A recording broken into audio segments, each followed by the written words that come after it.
our veins, sitting in the bleachers in the rain.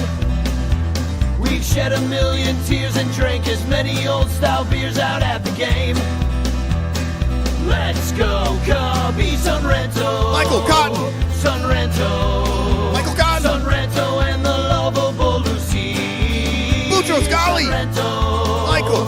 Son Ranto. Cotton. Son Ranto and the lovable Lucy. Michael Cotton. Son Ranto. Lucho Scali.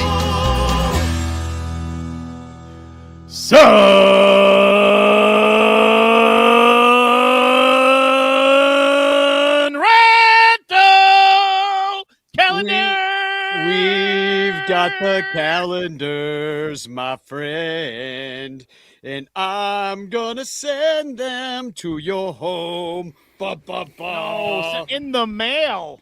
Yeah, In the mail was the rhyme. the good old-fashioned mail. Come rain, sleet, shine, drone attack, bombs, nuclear weapons.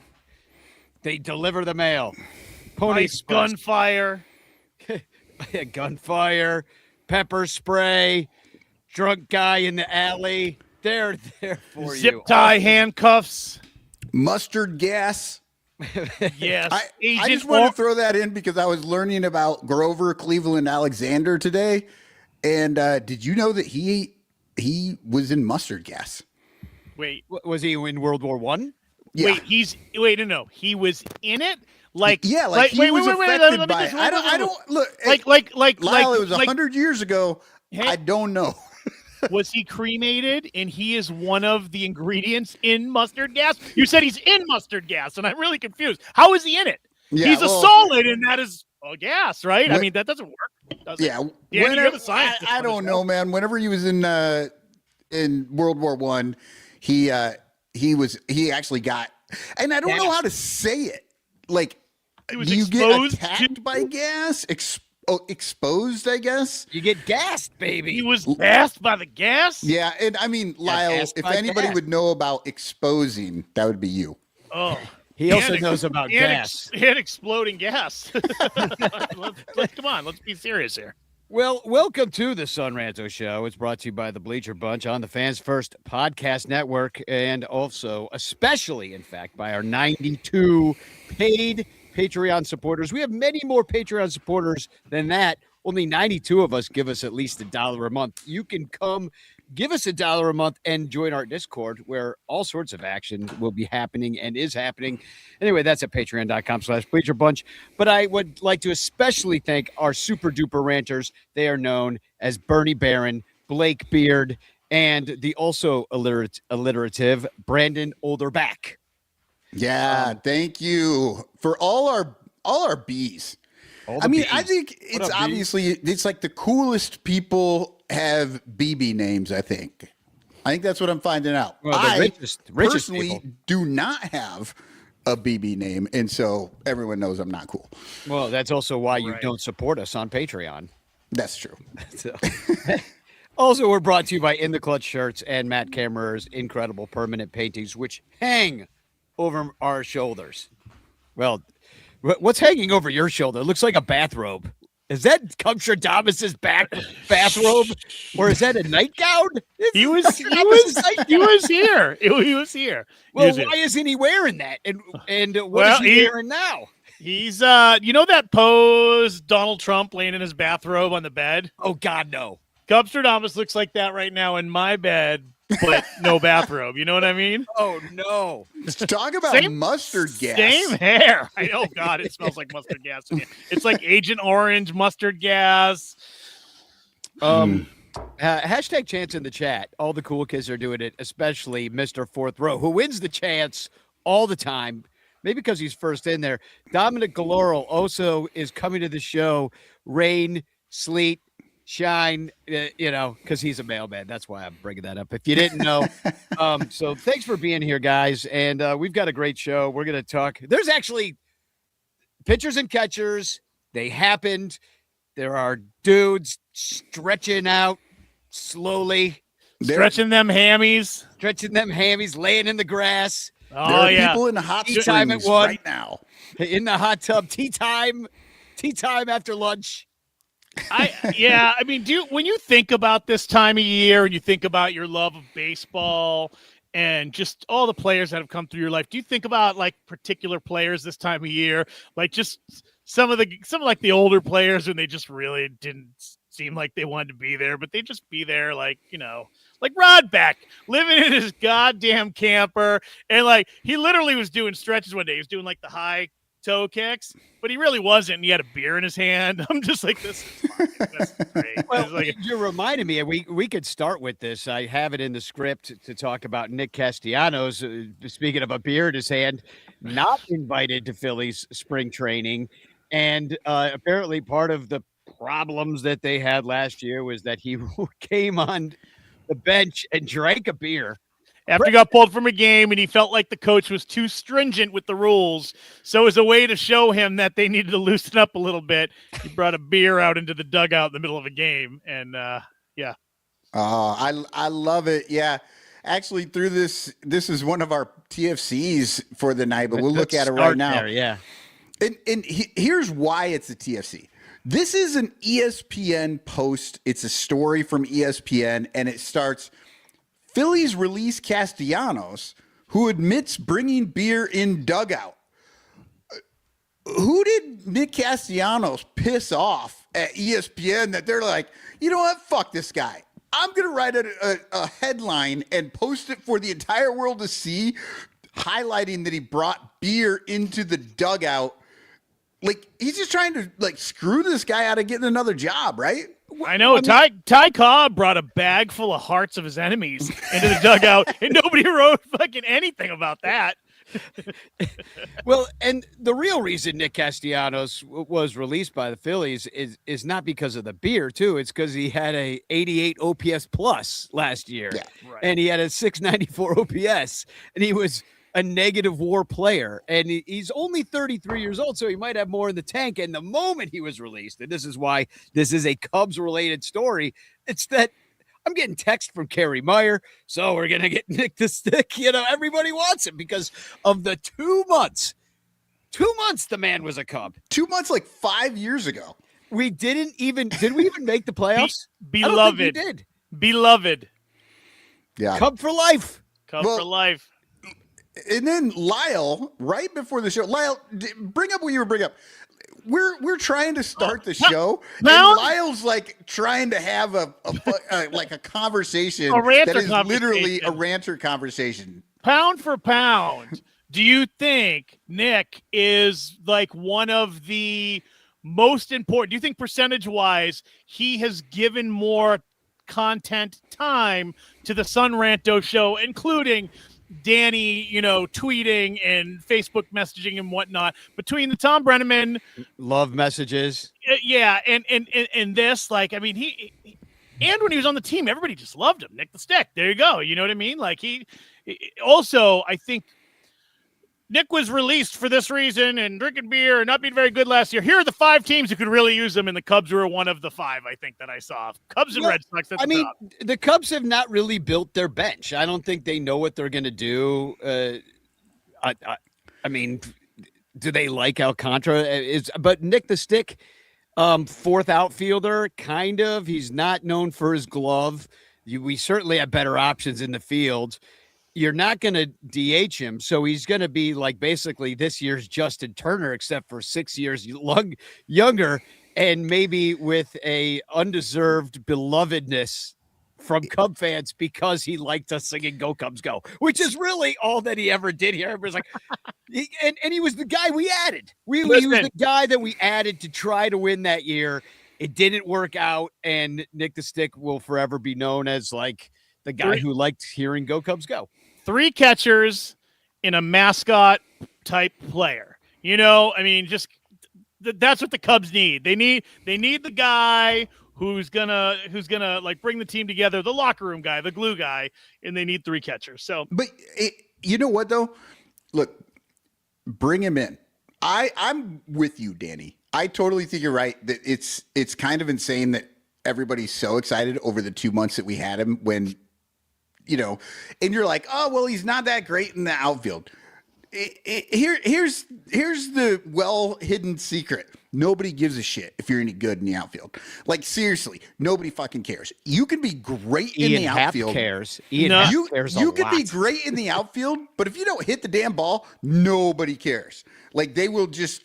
People care if you're like otherworldly defensively, but yeah, you're kind of right. You know, Jason Hayward played Gold Glove defense in right field for everybody years, hated him. Yeah. and everyone hated him because he hit like 220. You know, like I mean, I would suggest even after the speech, Nick might be more popular than Jason Hayward still. Oh, I'll bet you're right. I think you're absolutely right. Well, that might be a poll question, Danny, to put out on the old Facebook group or wherever, Discord. Nick the Stick didn't have time for everybody to just get annoyed with him. Well, that's true. I'm looking at the stats here, and I got a little Nick the Stick trivia for everybody. All right, so it was 2019 that the Cubs got Nick the Stick from Detroit, and now can you tell me around what Nick the Stick's lifetime OPS is in his 13 years in baseball? Oh, lifetime OPS. Lifetime OPS or OPS plus. Like how much better is he like overall in his whole career? God, what's your guess, Michael? I'm going 690, baby. Yeah, that's low. I'm going like 999. Well, it's right in the middle. It's 785. Okay. So that's a solid player, right? You're going to take that throughout this career. Now, do you know, so he's 785 OPS for his career. Do you know what it was with the Cubs? Okay, now we're going to hit that 900. For his 225 plate appearances. What was it? 1,000.002. Over 1,000. He's basically Barry Bonds. He hit 16 home runs. Now, what are his splits when he's this is a Michael question, I guess. Michael, can you see quickly what his Wrigley performances are as a visiting player? Is that a tough one to look up? I mean, I'm just curious. Like, is it the field? Does the field have something to do with it? You know, was he, or maybe when he was with us, what were his home away splits? Was it the field in that situation? I think there's something to that, and I do wonder that about a guy having sort of like a hometown preference or being built for a ballpark or a fan base. In New York Yankees, Boston Red Sox, right away. There's two fields right away that you're like, oh yeah, those fields are built for left-handed power. Corey Furlong's pointing out that he's been no good since he was vaccinated for COVID. So yeah. That is not a coincidence. Yeah, most of us are actually already dead from taking the jab. We're just plugged in. This is the Matrix, people. I mean, I'll tell you right now, I have not hit a home run since I got vaccinated. Me neither. So, I mean, Nick the Stick, he'd be a decent bench veteran option, but, there's probably better choices out there, but it would be like a nostalgia thing. But we're talking, this is 7 years ago now, 2019. So it's 2026, everybody. The time is marching on. Yeah. And I do want to actually, before we get too far in the show, I want to say that finally the Marquee Network, and you're going to hear about them later in the bitch clock, because it took forever for them to announce when they are going to actually be showing the spring training games on the network that was created to show spring training games. And can I just say, what took so long? You're only showing a dozen games. Well, they didn't see if Boog could get off on March Madness, or they could get a fill-in because they refused to pay Cole Wright. Yeah, in anything but Ricketts coin, which is their own meme coin that they're making up to pay people now. Yeah. Okay. Hey, Lyle, I have an answer for your Wrigley Field Nick Castellanos. Thank you. I appreciate that question here. We were just stalling till you could come up with that. Yeah. So, like Danny said, he hit 16 home runs in 2019. As a Cub. As a Cub. He hit 15 home runs that year at Wrigley. 15 of them. Yeah. So now that may have been prior to, I don't know, but 15 home runs that year at Wrigley. Equal game splits. He was playing just as much as home and away, it looks like. Outside of that, I'll take that. in all the other years of his career, he has hit 11 home runs. That's not a lot. Yeah. In how many games? He's with the Reds for all those years, or not all those years. No, 2. Right, Reds for 2 years. Reds in 25 games. Yeah, he's hit 11 home runs in 25 games. That's actually not so bad. yeah, that's pretty good actually. Yeah, actually. So maybe I maybe don't know, let's go. Let's And- get him. and Round him the up. 20 Nick the stick. Nick the stick. Nick the stick. Nick the stick. Yeah. I'm in. Well, So- I mean, it's not going to happen, but if it does happen, I'll be happy. I mean, why not try? I Well, mean, is he going to accept a bench role? Does he think he can be a major league corner outfielder somewhere? Maybe he thinks that ship has not sailed for him. He's only 33. Right. He's only 33. That used He to would be be old. great on the bench. We could use him as a backup first baseman. He could back up every position in the outfield. Just Well, not center. I mean, but you could move. You know what I mean? Like if you have to, He can be the backup, and you can slide someone over. slide yeah. somebody over, something like that. Maybe a little bit of a third base. I don't know. I think Nick Pinch the hit. Stick. Absolutely pinch hit. DH sometimes if you need him. Hopefully you don't. Yeah, I But- mean, he would be this year's Justin Turner, except for 6 years younger. And, Well, and and way that's better you. looking than Justin Turner. That's you basing that on last year's performance, Danny. Who knows? Maybe Well, he was just drunk. Well, in 2019, also He's an year of the- alcoholic. He had a beer in his hand once. I mean, that's also ridiculous that would be considered like, a bridge too far to bring the beer in the dugout.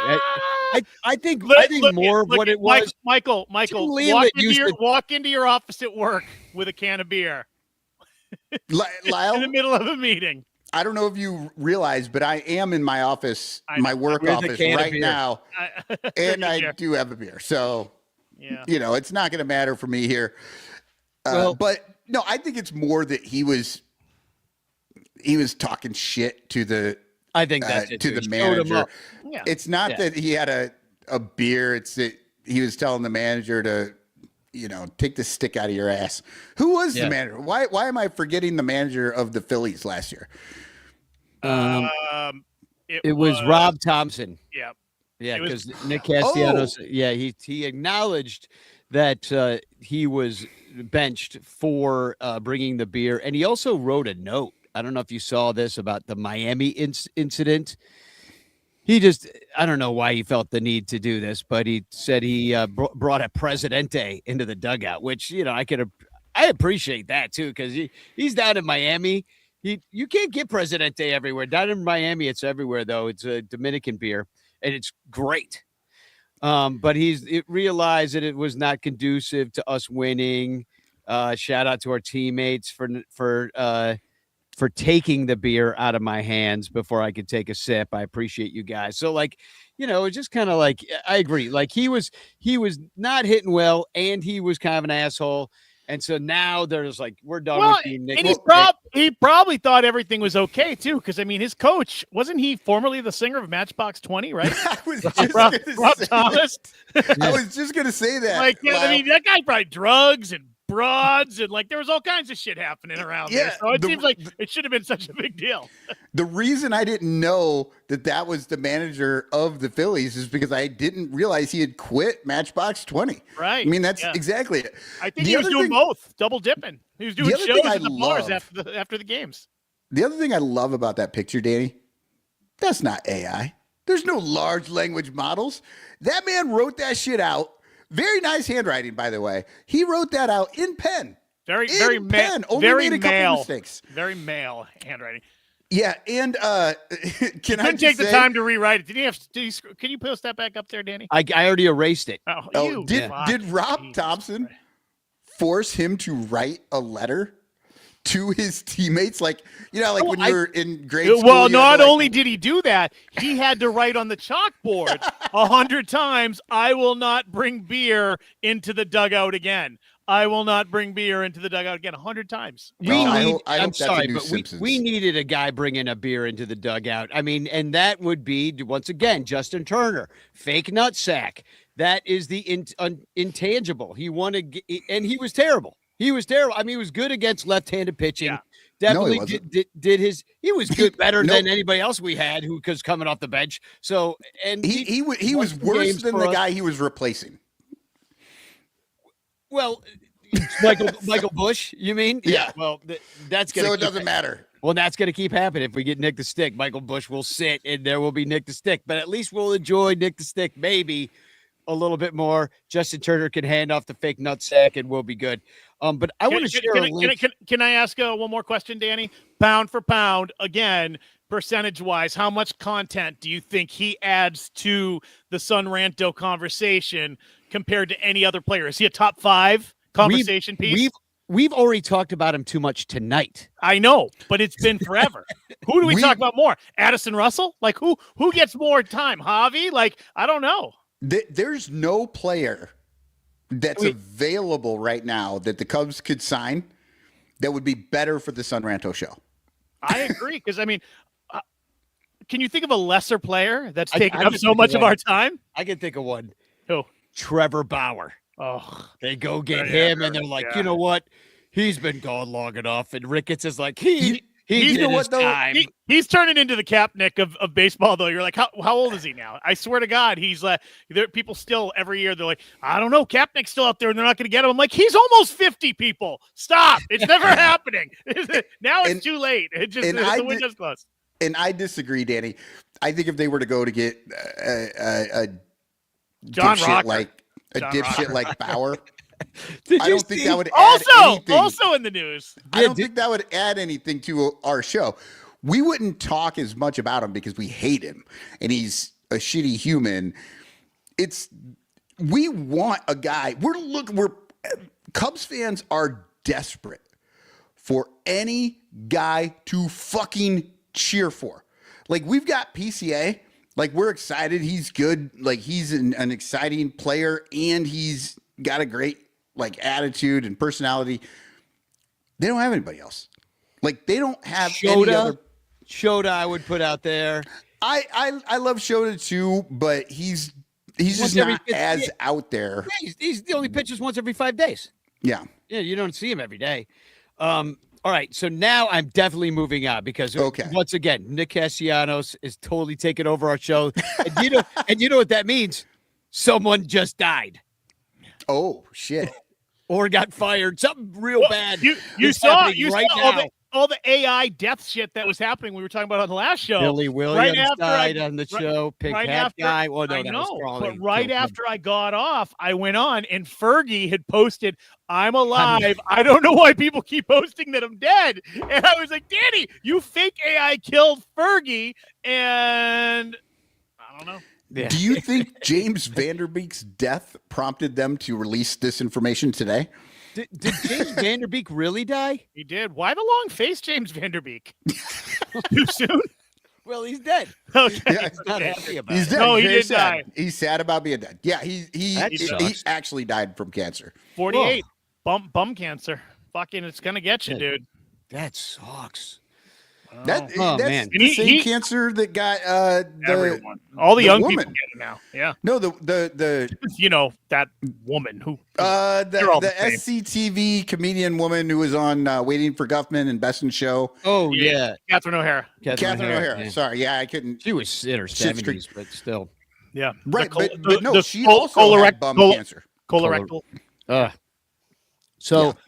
While we're still here on Earth, why doesn't everybody show up on March 1st at Almost Home in Wrigleyville? Because Cubs are playing the White Sox, and I have all these calendars, and so I reached out to a bunch of the people who are sort of local-ish to see if they might want to come hang out with a bunch of the ranters. And this is the spring training's whole broadcast schedule that I'm putting up for Marquee Network. That would be the third game they are broadcasting. But anyway, we're going to do that. I just shared a Partiful link. I'll share it around on the Ranters page on Facebook. I'll share it on Discord. Put it on the Patreon. So there'll be no excuse to not know that it's happening. But A lot of people disappointed with this pretty thin spring training broadcast schedule, and I would say I would count myself amongst them. Yeah. We used to get more with Mick Gillespie and Len Casper back in the day. There's like 12 games on there, and one of them literally says Padres prospects. Yeah, we don't even know. It's not even real players. Yeah, exactly. It could be AI. We don't know. Yeah, we have no idea. So March 1st, just plan on coming and hanging out. I might have some extra calendars for purchase too if you would like to show on up. Pacoda's out. Bill Pacoda. Bill. Remember we used to always think his name was Bill Pacoda? Hey, this is Bill Pacoda. I get my predictions for this year, and let me put them up there for you. We get the NL East being taken by the Atlanta Braves there, followed by the Mets in Philadelphia. And then in the Central, the Cubs are back up there on top, except for we only got them at 89.9 wins. And with Milwaukee and surprise Pittsburgh in front of Cincinnati. And thank God St. Louis is going to finally take up the rear there. And, of course, and this could be the easiest pick of all. A freaking blind monkey could pick Los Angeles Dodgers to win the NL West because they got billions of dollars worth of ball players on the team. And then San Diego, the whale's vagina, comes in second, tied with San Francisco. And then Arizona takes a step back, especially today, because they found Corbin Carroll's got a broken hammock bone, and Colorado's going to be terrible. They shouldn't even be a baseball team. What's a hammock bone? It's the bone that's made of ham in your hand. That's what I thought. Yeah. Thank you. Thank you for clarifying. The ham bone is your thigh, though. It's your buttocks. Like it's that bone. So the ham bone connected to the butt bone, and the butt bone connected to the. Yeah. Okay, but you know what? You should have listed that. They have the Cubs in first place until the last 3 weeks of the season when Milwaukee overtakes them. Well, I looked up last year's Pacoda predictions, and they suck. I mean, the only thing they were right about. Do you already have them? Here they are. Oh, last year's? Oh, yeah. Well, I just brought it up. Oh, that's this year. No, that's last year. Oh, it is. Okay. Yeah, and so they were wrong about the Reds. They were wrong about the Cardinals. The Pirates. I don't know how many wins the Pirates. They were right about the Cubs in a way. Like we were only one over. The Cubs. They were wrong about the Brewers by a lot. Yeah. Yeah. The Cubs were the only team that they were correct about, and that's because they had 90 wins and they projected 91. But the Brewers whooped our ass at 95. Like that was not good. Yeah. Well, they're wrong. And they were wrong about the whole freaking major leagues because last year they picked the Braves to win the East. They came in fourth. They picked the Dodgers, but that's like obvious. Then they picked the Rangers to win the AL West. They came in third. They picked the Twins to win the Central. They came in fourth. And they were right about the Yankees, except for the end of tie with the Blue Jays. The Dodgers bench is the second best team in baseball. Exactly. Yes, that's what's crazy. So I basically don't give any credence to Pacoda at all, but I'll tell you who they got in the East of AL. Boston takes a huge step back here, Lyle. New York wins it. Toronto, it's basically last year's, except for it's a pretty competitive division with everybody over 500 and within 7 games of each other. Like Tampa Bay, they have an 81.5 wins and New York 88.6. Yeah, Lyle, you should be happy about this, though. Yeah, no, you're right. They have Boston down that low. You're right. And we know they're wrong. Yeah, because Pacoda is wrong, so you know you're coming first. And who the fuck thinks that the White Sox are going to win 69 games? 69. Nice.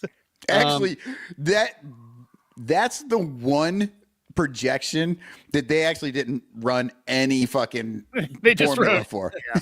They're just like Chicago wants 69. Yeah. Let's throw them a little hammock bone. So we have Kansas City winning the Central, with Detroit coming in second. Detroit made a lot of moves this year too. I don't know if they were good moves. They brought Verlander back for reasons. I'm like, the man is a million, but there he is playing for Detroit. They're paying Tariq Skubal, and they got that kid. What's his name? Framber, right? Didn't they get Framber? Yeah, Framber Valdez. They did some things, and then Minnesota Cleveland, and then the White Sox, of course, come in last, which is always hilarious. I have some White Sox news to share later because they're freaking morons, and it's hilarious. AL West, Seattle wins it again. Houston behind, and they actually have Sacramento listed as the team now instead of Athletics. A's. Yeah, so which is weird because they don't play in Sacramento.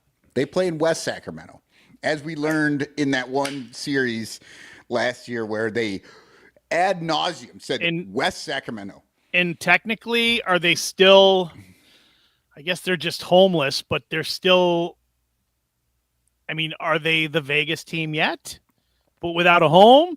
Or are they still the Oakland team waiting to move to Vegas? Like, what are they? Is it a done deal even? Like, I think it is. They're building the stadium's not done yet. That's the problem. The stadium's like barely even started. I think the only thing that they've done for that stadium was do the photo shoot where it was all AI, where men in suits put their shovels into the shovel in the desert. Like, here's where it'll be, boys. And it wasn't even like real desert. Like they brought in dirt because the desert's just too hard to shovel in. Yeah. West Sacramento, born and raised. Dakota's wrong. We don't have to listen to him or pay attention to what the playgrounds where I spent most of my days. Hey, Bill Dakota, you freaking suck, man. All right, Lyle, I want to ask you. You watched Bregman hit doubles off the monster all last year. Now all of the stories we're seeing about him are like he's a players type player. He's a pro too. Nose to the grindstone. And we're seeing stories that he's like going from locker to locker, meeting all the guys, introducing himself. He's fluent in Spanish. Yep. 90% proficiency he rates himself at, which most people who either he's really overconfident or what would you rate yourself at, Daniel J. Rocket? Not that high. I would say I'm like 69% fluent. Nice. So, I mean, I could, depending if like you're speaking slowly, like it depends on the circumstances, how fluent I could be, and what you're talking about. But, right. Then you get more fluent the longer you're there, right? Like if you go to Mexico and you're there in the thing, like you get more used to it. You start to go up. Yeah. So he seems awesome. So I just kind of want to, you watched them all last year. There is not a Red Sox fan, I think, in existence that is happy that he is not a Red Sox. How about that? And they're pissed that he went to the Cubs. Yeah. I think I would be too if the tables were turned because he seems like the kind of guy. He's great. He came in and he was just everything you'd want a player to be. He was good. He was clutch. All the things. He was awesome. Yeah, I mean, and I really think if you look at that spray chart, we had put it up a couple of weeks ago. Here's Bleacher Jeff's and my tie guy are going to be busy out there in left fields. So that's kind of exciting. I mean, I also saw that he getting a lot of facials out there. That's great. Hopefully Rachel, poor Rachel Wazinski. Remember when she got the black eye when the guy pushed her and the ball hit her in the face? Hopefully that won't happen. She's down there in that row too. But I saw that Hobie Milner, a new bullpen guy for the Cubs, he was telling Bregman the secrets that they had on him, and Bregman said that he knew one of the secrets, one of his weaknesses, but didn't know the other one. And I thought that was interesting that, now that they're on the team, and I always wondered if that happened. Like Wilson Contreras becomes a Cardinal, and he's just like, he's the catcher, so he just tells everybody what, how you get the guy out. Yeah. You would figure that would get around, right? Like you have friends on other teams. You'd be like, hey, man, you need to ask your catcher, like what they have on me or something. I don't know. If your friend is asking you this and you're on that team, do you tell your friend like, fuck off, I'm not going to tell you? Or I'm gonna put myself in this situation. If I'm playing for the Cubs and Danny's playing for the Cardinals, because that's probably the team he'd want to play for. He's a fake Cubs fan. And I knew what we had on him, and he's my guy. Danny's my fucking He's my brother. Ride or die. Right. He's my ride or die. Oh, I would not. I love more than middle-aged white women speak. I would not. Not only would I not tell him, I would try to think. I would tell all the other players on my team the secrets of his life about, like the time that, he did that thing and those people walked into the room while he was doing that thing. And there was that statue that was in his thing, like I would tell them so they could really just razz him and get in his head. So every time he showed up at their ballpark, he'd have a locker full of that thing. Chicken bones. Exactly. Opposing fans would throw chicken bones at him when he's rounding first. There would definitely be a lot of secrets out there. So I don't know that I would do that. I don't think I would give it up unless he was my teammate. Well, and the other thing about it, though, if they are the teammate, you're not always going to be teammates. So, you want, if you're Hobie Milner, you don't have as long of a contract with the Chicago Cubs as Bregman does. You're going to tell him how you get him out, and then he's going to see you, when you're playing for the Blue Jays in a couple of years, and he's like, well, here's what he's going to do to me. He knows all my secrets. The best thing about what we do is that we're the best damn Cubs fan podcast show out there, and there are no weaknesses in this group. So nobody, no matter what podcast we go on, nobody's ever going to tell us that we have weaknesses. We're the 69th best. Yeah, yeah. Well, if you don't believe us, take it from Aramis Ramirez. Hello, the Son Santos Show, the Chicago Cubs, 69 best postcard. Take care. Son Santos Show. Podscat. Podscat. That's a whole other kind of show. Right. Whoa. Hey now. Speaking of, my stomach has been turning. I ate something weird earlier, so this might be a Podscat show. Yeah, that's our OnlyFans channel. Yep. Gross. So that was even too far for me, Michael. So there is more good news. I'm going to choose to be somewhat positive, just because it is spring training and we haven't lost any games yet. We haven't gone, 12-14 in April. Honestly, you don't want to win in the spring. This is the most positive I think we've been in a while. In 5, 6 since Jed Hoyer became the GM. That's terrible. That's terrible news. That's terrible. You have hope. You're fucked. Exactly. I don't know that it's hope so much as it's just I don't know. I'm looking forward to the season in a different way. Like all the other seasons, I was sure they were going to suck. This season, I'm like, hey, they may not suck. I'm like guy on that Major League movie. They might not suck. Everyone, Michael just jinxed the Cubs for the year. I mean, even Michael was poo-pooing on the 2016 Cubs until the final out of the final game. Oh, that's absolutely not true. Well, I will give you more good news. Is that Palencia, it seems, was named the closer. Pretty much. Although I think it is sort of still going to be by. That's big news because, Craig doesn't like to name the closer. You know what I mean? Yeah. Yeah. He doesn't like that shit. I think it's because he's got the best walk-up music is why. Isn't it a little premature? Yeah, you don't name that. First until of all, a couple days, he's probably going to get hurt the first fucking spring training out. Well, maybe that's what it's about. That he doesn't want Palencia out there being trying to get this job as closer, right? And trying to impress on every outing and end up hurting himself. And he's like, "You're the closer," and he can always fucking change. So you know what I mean? Lying to him is what you're saying. Yeah, he's just make sure he doesn't get too ahead of himself. He's whispering to all the other guys. He's like, you might be the closer, too. He's crazy. He's going to try to throw 110 his first time out. And I want him to He can throw harder than anybody else, and Palencia did a lot of work on himself, and he's there. If it's not him, then who? Because Hunter Harvey, who if it's not he, then him. I gotta. If it's not him, then he. Wait, are we doing pronouns on this show? Because we should. Of course we are. We want to piss off the conservatives, right? Yeah, we have to. Yeah. Danny Rocket, he, him.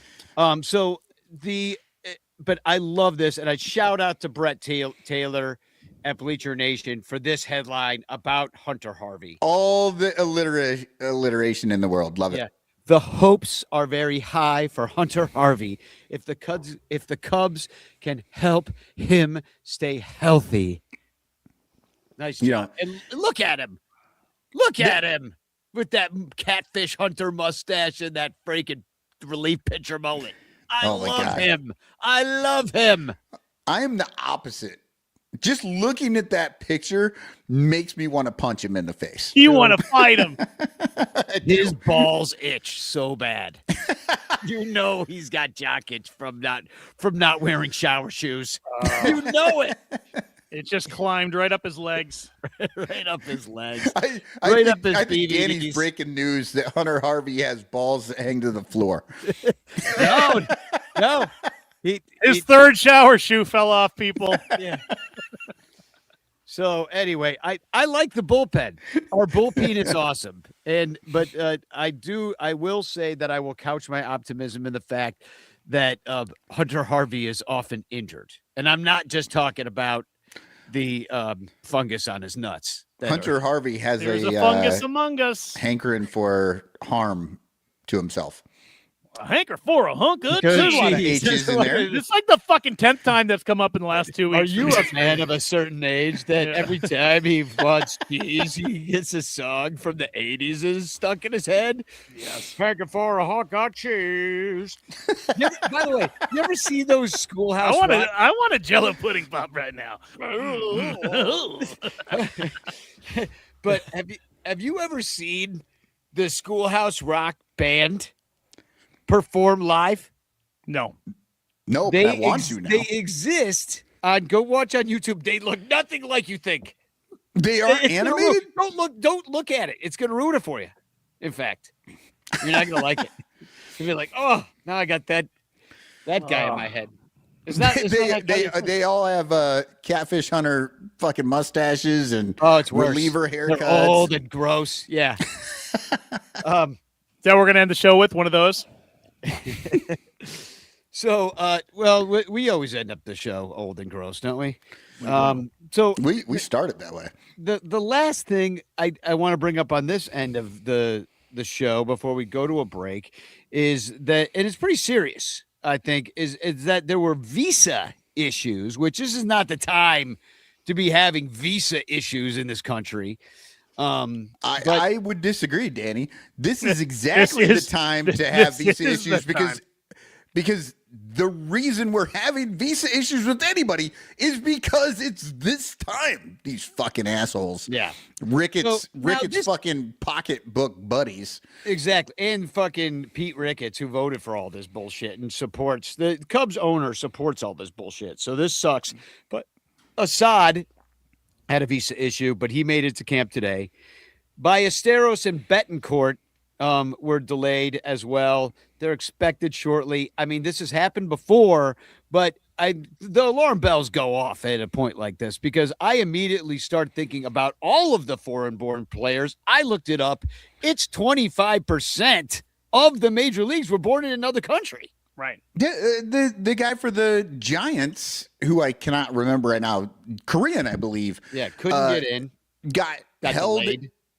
Yeah, it wasn't even that he had visa issues. He got snatched up at the airport and held for a few hours. Yeah, which, I mean, that doesn't really make you want to come here. I mean, I know I told a Brazilian ranter, Rafael, that not to come. They wanted to come and I'm like, no, you have an accent. I'm sorry. That's just how it goes. 25% of major leaguers born in other countries, many of them who do not speak English that well or have a heavy accent, are going to be not only on these major league teams traveling around to all these cities, but the minor leaguers on the bus is who I really worry about at the truck stops, at the train stations, at the bus stations. Oh, you just got moved up to AAA. Take a bus to AA to AAA. good luck. Here comes Icers. Who are you? Oh, I forgot my wallet. It's in my bag. Well, Doesn't matter. Off you go. Like, I mean, half of these AAA teams are in rural communities anyway. They're going to be out there where, like, literally ICE and federal agents and all that shit are like, it's hard for them to make their quota when there's just so few people around. So they'll go to the ball game, pick up a few, and they'll get their bonus from Donald Trump. Yeah. So it's really or not probably not because they're not getting them. And he's kind of known to like not pay people eventually. Yeah. There's a whole Reddit page of all these ICE agents pissed off because they never got their bonus checks and they're not getting paid. I was like, wow, okay. Johnny Croteau's here. What kind of asshole do you have to be? Is like, oh, the only thing I don't like about my job, snatching people up off of the street and throwing them into a prison where nobody knows where they are. The only thing I don't like is the fact that I didn't get an extra $400 this week. But otherwise, fucking awesome. Awesome.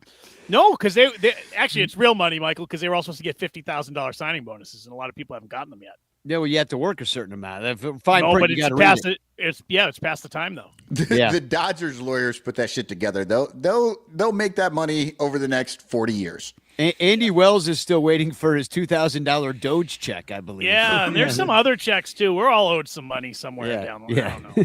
Instead, I just did my taxes. I owe money, so I'm paying for all this shit to happen. Isn't that great? That's even better. Yeah. Yeah. I was thinking, like, do I really have to file? Like, didn't the IRS get doged anyway? Like, I don't really have to. There's nobody there. There's nobody there. Just like, and the fuck up thing is in the mail. Danny, you don't have to file, really. I mean, I doubt that you really owe all that much. But the thing is, it's so much easier for them to come after you for $1,000 than it is to go after like a fucking rich guy who owes them $1 million. So they're like, yeah, let's see if we can get a whole bunch of these guys that owe $1,000 and throw them in jail rather than going after this rich dude that owes us $1 million. Yeah, well, rich guys not going to jail has been a pretty strong theme of this country recently. Yeah, I mean, forever, kind of forever. Forever. Yeah, no, that's the thing. If you know some history, no political party or persuasion is innocent of those crimes. No. That's true, but some like it a little more though. It seems. Yeah. Well, Rich is just evil. We're going to take a break, mostly because Lyle has explosive diarrhea, but also we seem to be out of ideas here on the first half. But we're going to come back in the second half. We'll figure something out. And we got other things. It's just like I mean, they all suck though. I already looked at it. It's terrible. So we'll figure something out. It definitely is second half stuff, but we're usually better. We're stronger at the end. Please wait through the commercial for our second half stuff. Yeah, well, we are going to do the bitch clock. I'll say that. That's always entertaining because the topics alone in the bitch clock, I think, are going to spark some fun chat conversations to everybody. But do we have a who's that cubby? I was just going to say, Danny, if you want him to come back through the break, all we have to do is put up who's that cubby, the Sun Ranto silhouette. Okay, so for the listeners, this card is there. It's clearly a pitcher. It's one of these Chicago Cubs baseball cards that you got at the stadium in the 80s, I think. Yeah. 80s and 90s. They were giving these things away. Danny, who of your favorite era of Cubs in those 80s before the World Series?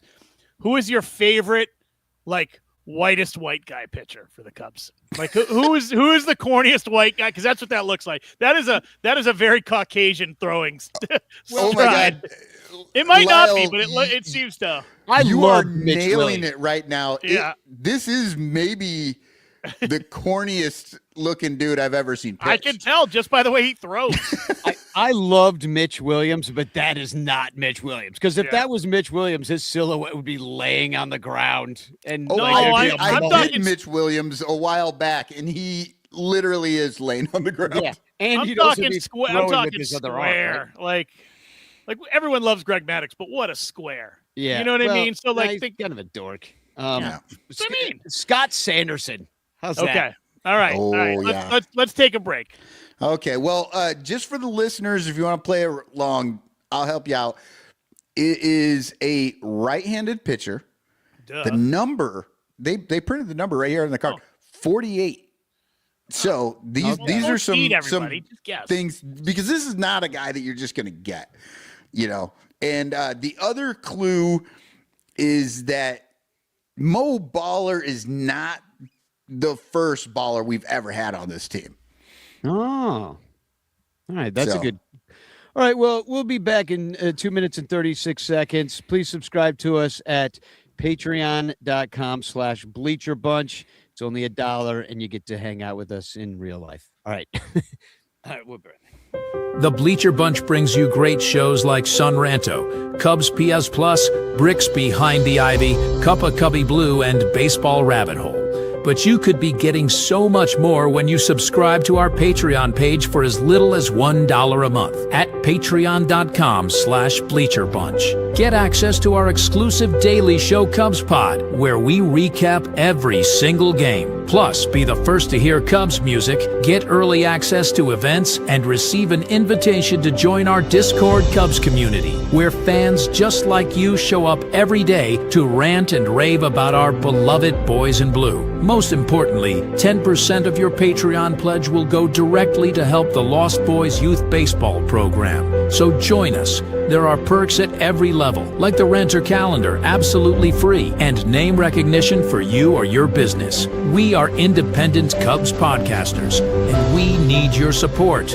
Otherwise, we'll quit. Seriously, we'll all quit. Some of us might even die from your lack of support. In fact, the cutest little puppy you've ever seen will die if you don't support the Bleacher Bunch at patreon.com/bleacherbunch. We promise to spend all the Patreon money on tickets and beer and all the dog crap we have to buy just to keep our podcast rolling. So give us your money, and we'll waste it far better than you will. Patreon.com/bleacherbunch. Free trials are available, but don't do a free trial. Just join, okay? Okay. Patreon.com/bleacherbunch. In the clutch, in the clutch. Buy t-shirts from In the Clutch. Take it from the Bleacher Bunch. You'll love the shirts from In the Clutch. In the Clutch shirts are comfortable, stylish, and guaranteed to get you laid. Plus, they're proud sponsors of the Bleacher Bunch. Use promo code BleacherBunch for 10% off your purchase. Nice to feel and soft to touch. That's why you will get laid so much. Wearing a shirt from In the Clutch. And you can thank the Bleacher Bunch. In the Clutch, in the Clutch. Buy t-shirts from In the Clutch. Remember the code Bleacher Bunch. Save 10% at In the Clutch. In the Clutch, in the Clutch. In the Clutch shirts actually not really guaranteed to get you laid. This is the ghost of Ernie Banks, and you're listening to the Sean Rando podcast. Whatever the hell a podcast is. That's so creepy. Okay, well, we did have some guesses. Artie, Mr. Fourth Row says Jamie Moyer. That is incorrect. Rogue Wave Creative tried Rick Russell. That is incorrect. Let's see. Somebody got it right here. Hold on. Andy Wells says Rick Circle. I don't know who either of you guys remember Rick Circle. Remember Rick Aguilera? Oh, you know what? I think he meant Oh, Rick Sutcliffe. Oh, that, you know what? Voice to text, not good. But well, you know what they say? Time is a flat Sutcliffe. A flat Sutcliffe is a sad Sutcliffe. Okay, but the answer is. Anybody get it right? Jay Baller. Who the hell is Jay Baller? I never even heard of him. Yeah, and who got it right was Artie Boucher. On his second go round, he got it because he listened to the clue. Okay. I saw that Jay Baller, and I thought he was just like making up a name.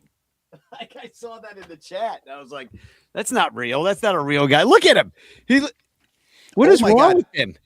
So He's got the longest crotch I've ever seen. yeah, and Lyle is not back, which is sad because I told you he's got an explosive diarrhea. He's literally sitting on a toilet right now, just dying. every picture I saw of this guy pitching, I was like, how did this person make it to the major leagues? Look at his head. Where he is looking right now at the last flag on the left field side of the grandstand. Like he is not looking at the plate. He is not. He's like nowhere. Fernando Valenzuela. He looks like a blind man, just like kind of going by feel. Yeah. Now Lyle's back. Lyle, look at this dude, Jay Baller. Look how wild his pitching style is.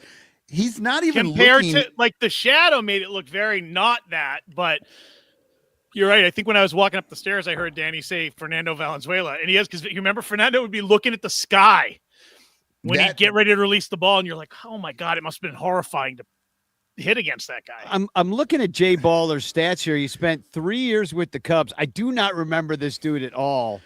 85, 86, 87. I was watching those games. Jay Baller. You were locked in. Right. I was locked in. I have no idea, but 52, 53, and 29 innings pitched in Isn't those that years. when you started sniffing gas, though, a little bit? Well, I mean, we are the last of the lead paint generation, so That's fair. But he was with. But here's the weird thing about him: he pitched in 82 for Philly, and then his next year in the majors was 85. And then he pitched to 87. And then the next year he pitched in the majors again was in 1990 for Kansas City. So he's like skipping 2-3 years in between.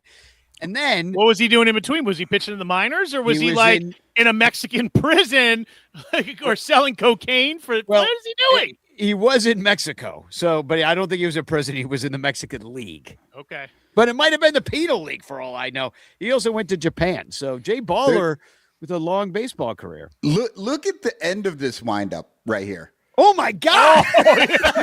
It looks like his jaw's gonna fly off and hit somebody in the stands. Also, that did that thing go over the fucking fence? Look at that thing. It's like 2 feet above his hand. It's like he forgot to let go, or he let go too soon. Looks like it's gonna hit the freaking third base coach. Is he in really pain? does. Jay Baller. I gotta find some freaking footage of this guy. I have no idea. I had never seen this either. I'm like, Also, wait a minute. I'm looking through the names. Jay Baller's a great name, by the way. By the way, he might not be throwing that. That might be him making that face and putting his hand up to protect himself because the ball's coming back at him. Yeah, that shit. That ball just ricocheted off his jaw. Man, that's back in the day where like you would just make faces at the batter to scare him. You should superimpose that face he's making over some porn scenes. It would be fun. I do. That is really the world's worst O face. Yeah. Yeah. Danny, you do bring up something though. Like I do miss the old days when weird people pitched and hit and just did weird shit on the field. There's two things in sports that really bug me right now. Everyone, like, it is so technical now that there's so few weird deliveries, especially with pitchers. I miss sidearm. I miss fucking submarine pitchers. There's a little bit of it out there, but for the most part, that doesn't really exist, and everyone's kind of throwing the same now. And basketball is the other one. Everyone shoots almost exactly the same now, and it's wild. If you're young, you have no idea. The 70s and 80s, there were still guys fucking going to the free throw line, throwing fucking diaper shots because they were more accurate. And I mean, even like Larry Bird, the greatest player to ever play the game, top 5 anyway, had a weird release. His fucked up ball was way behind his ear, but he was so right on. And all those guys, it's sad. I miss that. It was much more fun even into the early 2000s because so like when we were kids and we would emulate the pitchers and the hitters, right? You'd stand up at the plate and you'd stand in whatever fucked up way that your guy was, and everybody else would have to guess who you were, right? Now, literally, everybody just fucking looks the same. Like, the only difference, like, their bat might be, I don't know, 3 inches higher on one guy and, 2 inches lower on another. an. No Craig Counsell's with his hands over his head, way Yeah. over his head. There's that. Yeah. And there's no, like, you can't do a wind up. Like, shaking his booty and, like, doing the lambada. Yeah, you can't do any of that anymore. None of that is there. I mean, get a little bit of it, here and there. You'll see a guy with just a little bit of a different style, a leg kick or something like that everybody makes the Kershaw double tap or something. Mm-hmm. I will say the pitchers still do have a little bit more going on. There was a catcher for the You're right, but Dodgers. the throwing motion is still like, even when they're doing the weird shit before they throw, a lot of the guys end up with very similar motion when they're repeatable. Throwing the ball. Yeah, it's repeatable. Yeah, there was a catcher for the Dodgers that had to pitch in garbage time last year that was out there, and he was emulating different pitchers on the mound. I used to pretend I was fun. Dan Quisenberry. Do you remember him? He was a very successful reliever. He was like the Rolaids relief man back in the day for the Royals. And I liked because he was a submariner, as now you're on board. Well, you're right though. Why wouldn't it be Submariner? But I mean, there's literally a baseball team called the Mariners. They're not called the Mariners. It's a fair point. So, but he would throw underhand, and it would hurt my arm less. It hurt my arm less to throw underhand like that. Yeah. So, dude, look at every old guy fucking out in the backyard playing catch their kids with the football. They even throw the football underhand because everybody has that moment they remember when they lost their rotator cuff. My dad was showing off for somebody. You try to throw a wiffle ball at 108 miles an hour, or you whipped a tennis ball a little too hard for the dog, and you're like, no! And you make a face like fucking, what's his name? What was that fucking guy's name? Bill Baller, Jay Baller. Yeah. Softball players don't have these injuries. No. You don't see like college softball players out there with like 2 Tommy Johns or anything like that. Like they just fucking throw the ball. They're throwing it under. Technically, I don't hear any college softball news at all, pretty much. So they might be having surgeries all the time, and I just don't know. Like you know what? It's at the top of my mind. I actually went. Alex Anderson and I, Ranter, went to the women's basketball game, the Iowa women's basketball game last night, and the Iowa women's softball team came out to throw T-shirts into the stands. And we honestly thought for half a second we might get one up in the upper reaches where we were. And we forgot that even though they are softball players, they threw like girls. they threw well, but T-shirts do not fly. No, they don't. There's just nothing you could do with the T-shirt. You need a cannon. It stops. I've always wanted to have a T-shirt cannon. Not only are they I think they're like $500, but you also need to buy the compressed air, which is another expense. So I'm just like, that is way too much money to spend just to give away some $2 T-shirts. You know what I mean? Like, and where are you going to do this? On the bus? Well,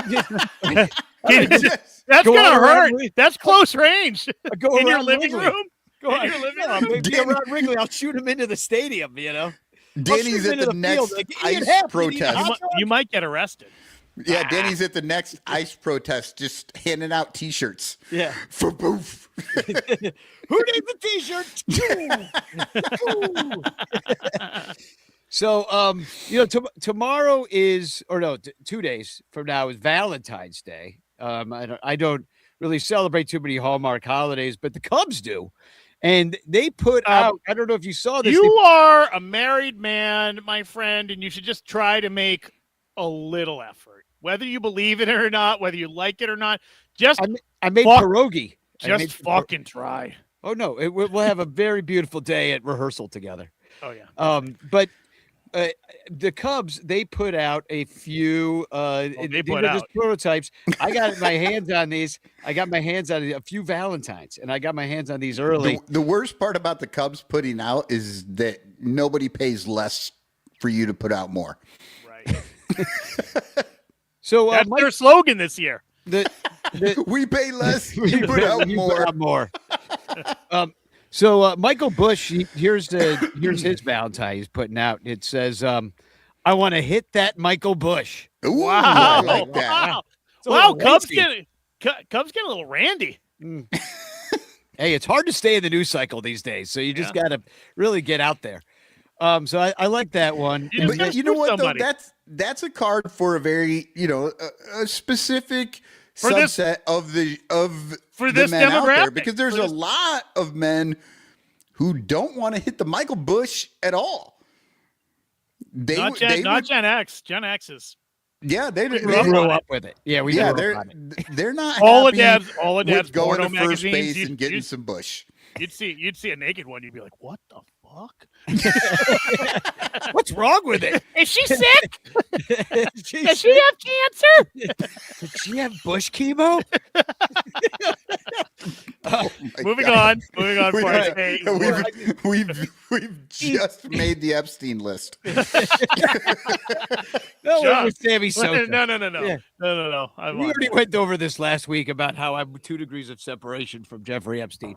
All right, my God, that's a sad thing to think about, but you're right. It's just true. And the worst part is that makes me 3 degrees, and that pisses me off. Yeah. So here's Ian Happ's Valentine. I enjoyed this one. I want to throw you balls like your bleacher Jeff. So I thought that was pretty good. Wow. Look at his eyes. Again, that's balls heading for a lot of hair, and not everybody's going to like that. Yeah, so I enjoyed that one. And then this last one really confused me. Matt Shaw put out, and it says, "Matt Shaw wants to get as next to you as Roger Stone in the TPUSA ad." And I'm like, that's way too wordy. That's way too wordy. Weird. It's just weird. Yeah.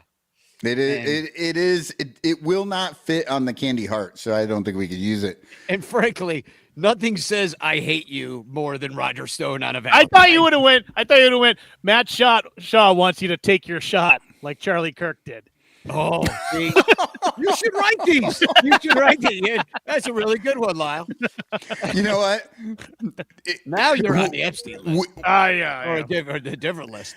Wait, go ahead, Michael. This is the exact plug we need for becoming a Patreon supporter, because I'm putting out right now, we have not quite 1 week to, what do we got? 4 days. It's open season. We want to see as many of these things out on our Patreon feed.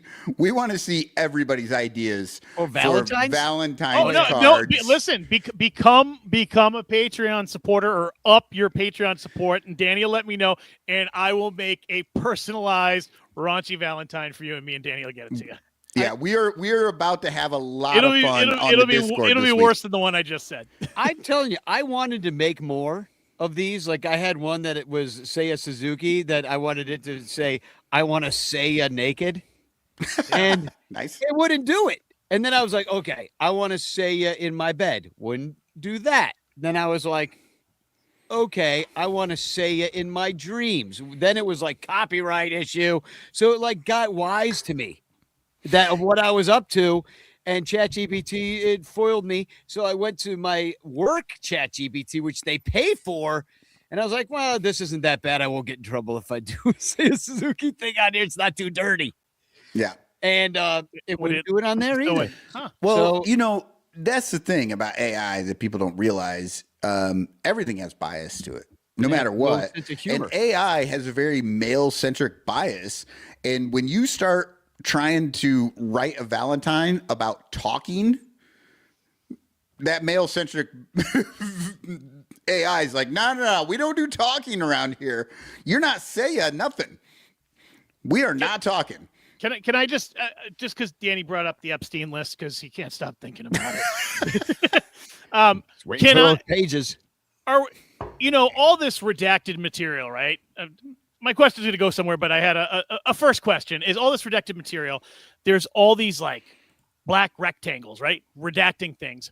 Are we sure that they're just not some like evil deity or some weird person out there that's friends with Cubstradamus that is actually just a black rectangle? Can you imagine? And they should be looking for that. The man that it's like a He-Man character almost. He just looks like a black rectangle. I'm definitely waiting for Cubstradamus to be mentioned in the Epstein list because he's no doubt in there. My question actually is, because of the amount of people that are tied politically to both parties, but a lot of people tied directly to Donald Trump, friends of his, supporters of his, people who are in his in administration have come out on the list. And I thought everything had come out, but beyond the redactions, there's still like 2,000 pages of material and like terabytes worth of videos that haven't been released yet. They're slow playing it. What are the odds that a Ricketts is on it? What do you like? Are you going to be surprised if that happens? Is it? My money's on Todd or Laura. Yeah, to not Laura. See, but my money's on Papa Ricketts. Papa me Joe too. is the guy. Me too. I agree. TD Ameritrade going to the island, hanging out with Nutlick. Oh yeah, I could see it. Yeah, Nutlick. Yeah, Howard Nutlick. Howard Nutlick. Yeah. Because I went on, what is that? Kashi, with the website, you can pretty much bet on anything. I went on, I couldn't get on regular, and I had a friend look, and I asked him to look up Tom Ricketts, what the odds were, because you can bet on anything, what the odds of him being on it. And for a minute, something started to come up, and then fucking it went away, but it was like plus 300, which is low odds. It's like they're saying it's not going to be on there, but I would guess it's probably even odds that one of them is on it. Yeah, of all the Ricketts. Yeah. Well, they're new money, and I don't know. It's hard to say, but they do have power. They got a senator. That's why I say Joe. I think it's Joe coming up in the 80s and 90s doing his thing. Yeah. Yeah, a little Omaha party. All right, well, let's move on from the Epstein. I got no good segue for that one, but I will talk about the non-roster invitees. And let's play a game. And it's called Have You Heard of This Guy? Jay Baller. All right. Jeff Brigham. Heard of him? Yes. He is a Mormon. He's from Salt Lake City. I know Jeff Brigham well. Grant Kipp. No. Corbin Martin. Corbin, didn't he play third base for the Indians when the Wild thing was pitching for them? Something like that. Corbin Burnson. Why is everybody named Corbin right now? Isn't there a Corbin on the couple Connors? Diamondbacks? A Collins, Connors, Corbins, Collins. Yeah, it's a code time. Colin Snyder, never heard of him. Trent Thornton, never heard of him. Jackson Wiggins will be there, so that'd be cool to see. He's our number one pitching prospect at this point. I think that maybe if the Cubs don't act like the Cubs, we could see more of him this year, although there's not really a huge spot right now. But, Michael, you're finally going to get to see – I'm skipping the catchers real quick, but you're finally going to get to see Jonathan Long play. They don't totally hate him. He's actually going to be at camp. Yeah, that's as close as he's going to be to the major league team. Scott Kingery, he's been around a little bit, and I think he was on the 1969 Cubs team. Yeah, I think so too. And B.J. Murray, never heard of him. Jefferson Rojas, a prospect, he got the call. Catchers, Ariel Armas, who's a catching prospect. Christian Bethencourt, who is currently in ICE detention. And Casey Opitz is also going to be there, another catching prospect with some pop. That kid's got some pop. And then outfielders, Brett Bateman, who I think he's got some major league experience. Dylan Carlson definitely does. And Chaz McCormick. Oh, Chaz. Yes. Fuck Chaz. Can I ask, is that a typo on Jonathan Long? Is it No. T-H-O? That's how he spells it? Yeah. God, I hate him. Chaz McCormick, I had heard of, and he kind of stinks, but he's an outfielder, negative WAR player last couple years for the Houston Astros. So that's more Chaz McCormick, sloppy second, Astro shit. Okay, so we always get on these guys for having two first names for their whole name, right? Where do we sit on guys who have two last names for their whole name? Jefferson Rojas. Those aren't even from the same cultures. Those are two separate cultures. Jefferson Rojas. Yeah, well, maybe last name Rojas is from two separate cultures. It could be. I mean, Connor is now a first name, but it's a last name. You know, Connor Schultz is a double last to me. Yeah, Connor. Yeah, I'm with you on that one. So where do we come down? So Like obviously Jackson, we all with know an X. two first names, bad news. Does that make two last names good news? I think it means We could go that way. We could be against two first names and two last names. Did you already delete that, butthead? No. Here you go. All right. Each of us has to pick one player. Oh, that's gonna make on there. That's going to make the team sometime this year. The first one to have their player come up to the bigs gets to tell the other gets to do a dare for the other two. Well, how about everybody else has got to send him $10? All right. Okay, but hold on. We have to remove two names from this list.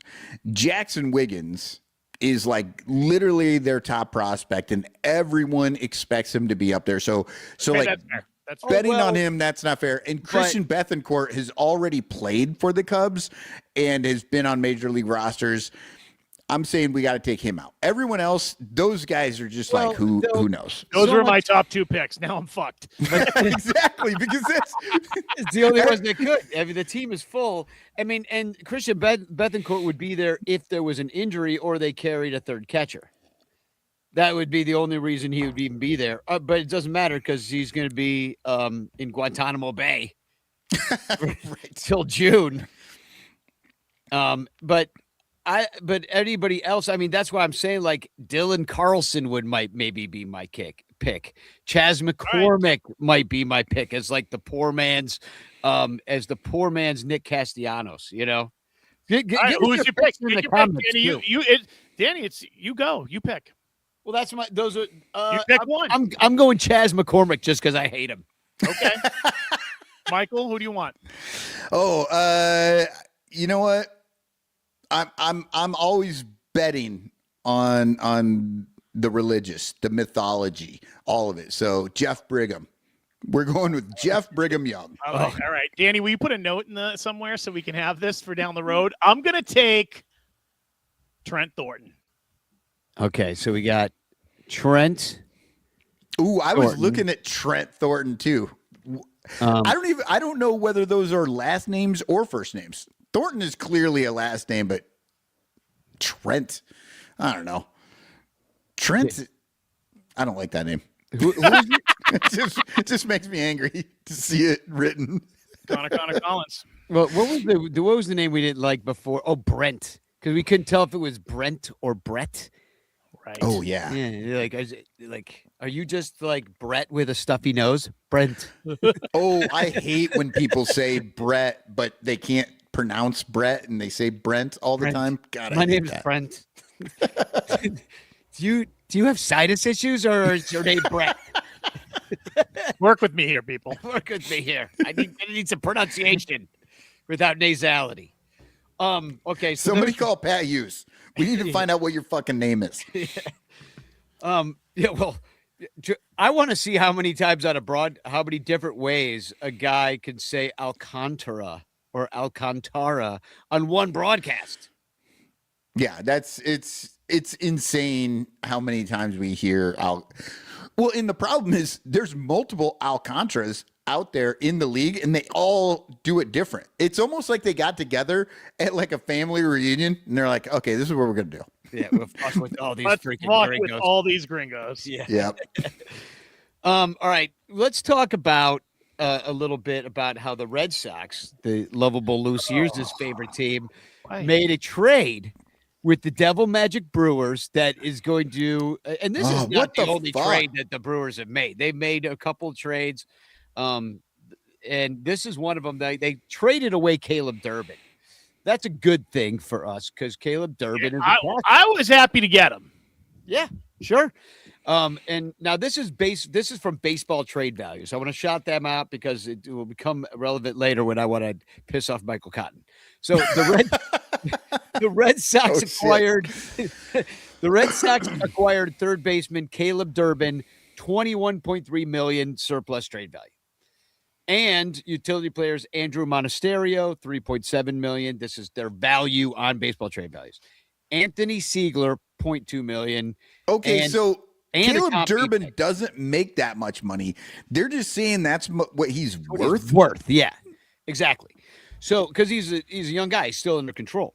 So comp Good Lord. pick. So the Red Sox, they got a lot from the Brewers. I mean, in Caleb Durbin, decent player, good third baseman, some pop in the bat. Red Sox are building themselves with Contreras to just having doubles being hit off the monster all day long. Right. Monasterio, I don't know where he fits in. Anthony Siegler, I don't know who that is. Comp B pick, whatever. That's good for nerds who think prospects are great. This is poor Anthony Siegler.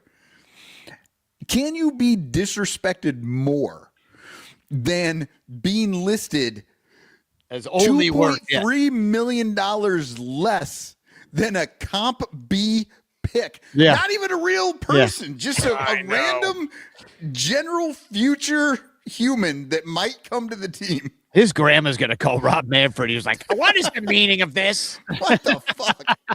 I would be pissed. I'd be like, fuck you, I'm quitting. There's no way I'm not doing this shit anymore if I'm $2.3 million less than a non-human. So, but who they got is this guy, the Brewers got Kyle Harrison, a left-handed pitcher who throws like 100 miles an hour. Shane Drohan, who I've never heard of, and David Hamilton, but it was rejected by their model. And I knew that would piss Michael off. Like, what do you mean rejected? What do you mean Wait, model? What do you mean? Like, so anyway, all of the Brewers, I did text. Wait, hold on. Back up. What was rejected? The trade. Because it says that the Red Sox got the better deal, but everybody and freaking Anthony Siegler's grandma knows that there's no way the Red Sox got the good deal here. We already know that the way the Brewers operate is that even though on paper by the baseball trade values model, it rejected this trade as something the Red Sox were completely fleecing the Brewers with. We all know that the Brewers just fleeced the Red Sox. Everybody knows that in baseball, and baseball trade values rejected the trade. What the? Oh my God, my brain is melting. You know what I'm saying? How does Red Sox Nation feel about this? I mean, I think they're happy to have Caleb Durbin. Well, you needed a third baseman because Bregman signed with the Cubs. Bring it up again. Go ahead. See what I do. We're going to bring it up all season long. All season. Lyle, I hate to tell you this. Actually, you guys aren't allowed to say his name. For the next 5 years. Don't worry, nobody's going to play next year, so it's just going to be us talking about politics. Yeah. I mean, Kyle Harrison, wasn't he in the trade for? I'm going to look it up right now. Hold on. Jordan Hicks, Rafael Devers. He was in the Devers. I was going to say he was with the Giants, and I think he came with Devers. That's right. I was going to say, am I wrong? Kyle Harrison, Shane Drohan, and David Hamilton are all major league players, right? Am I wrong about that? Well, yeah. Kyle Harrison did. They've all played in the major leagues at some point. Yes, but Kyle Harrison's been hurt. He only pitched 12 innings. I don't give a shit. Or 20, 30, 35 innings. They listed a fake fucking idea of a player as almost the same value as Shane Drohan. Like, what the fuck? Yeah, that's all. That's not possible. Now, his grandma's going to call, too. What are you doing? Trade values. So, anyway, this guy's going to torment us for years. I can guarantee that the Red Sox made a terrible trade, and that the Brewers have now. Oh wait, here's our values from David Elliott. Aren't the Cardinals really the magic men when it comes to that shit though? Just filling their roster full of like no names, and all of a sudden you're like, this guy's gonna be an all-star this year. Who the fuck is he? They just traded for a guy who pitches with both of his arms. I know. Yeah. So, I mean, we're in for it. I'm just saying, like, this year, enjoy it, because the next 5 years are going to be hell when these guys figure it out. Yeah. So David Elliott writes, Danny Rocket valued at $21.3 million. I wish. Lyle Aker valued at $17.8 million. Yeah, baby. I don't know. I think I'm worth more than Danny, but we'll see. He does a lot of work. Future host valued at $2.3 million. Michael Cotton valued at $0.001 million. Isn't that like $1,000? Yeah.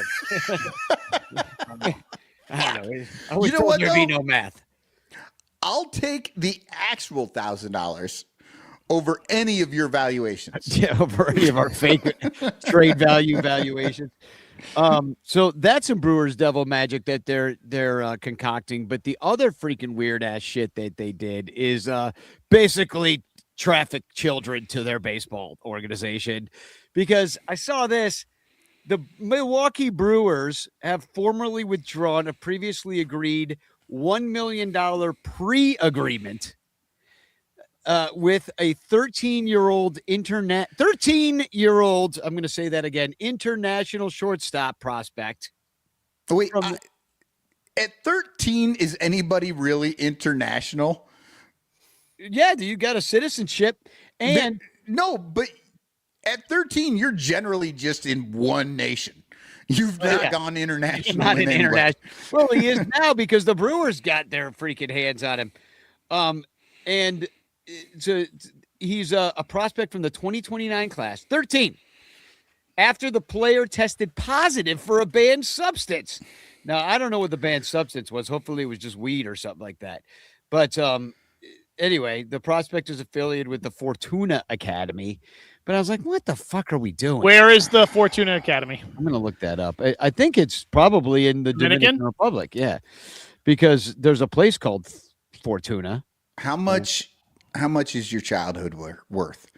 $1 million? $1 million, you no longer get to do anything fucking fun for your child. Yeah. Like from 13 to 18, that's when you get to break all the fucking laws you want. You probably won't go to jail. If you do, they'll let you out when you're 18. Like, it's generally the free-for-all era. And for $1 million, you have to give all that up. Yeah. I don't know. Yeah. I think I'm wrong on this. Yeah. I don't know. Saying it, I don't know if you are, I'm like, no, maybe you just don't do all the dumb shit.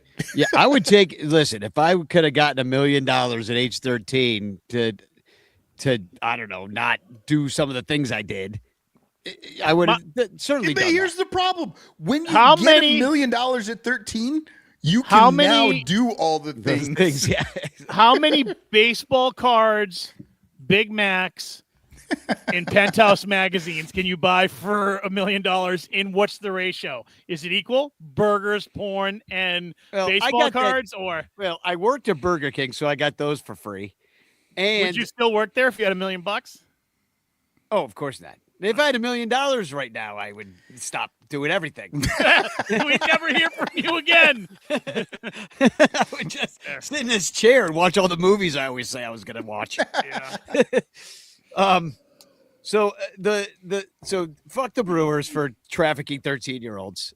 Although we're probably doing that too down in the Dominican Republic. They've got to figure out a better way. Hold up, Danny. When you said we're probably doing that, let's be clear. Not the Chicago Cubs. Yeah. The Son Ranto show is not trafficking any children anywhere. Time out.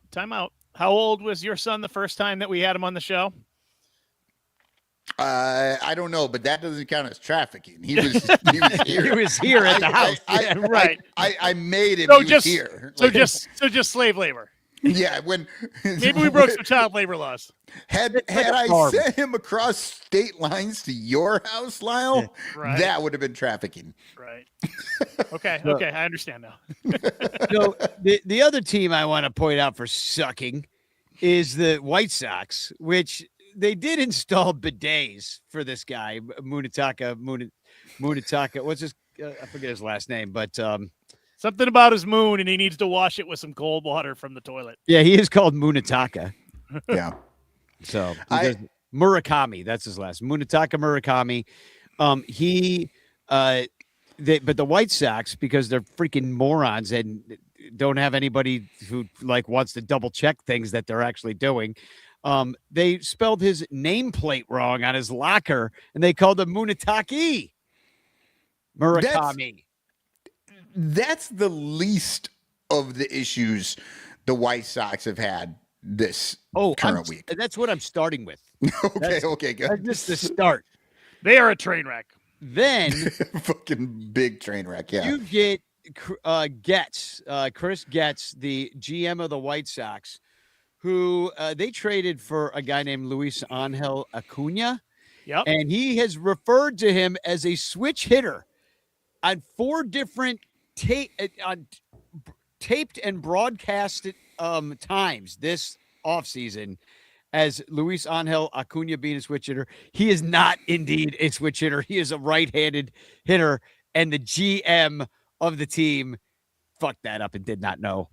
And look, I think you're discounting the White Sox development. He's not a switch hitter now, but he will be by the time the White Sox put him out on the field, whether he wants to or not. Okay, we need you to turn that around. We got some ideas. But here's how he tried to cover it up, because he couldn't just be like, yeah, I screwed that up. He's like, statement from Getz on Acuna. So I probably have been getting carried away describing his versatility.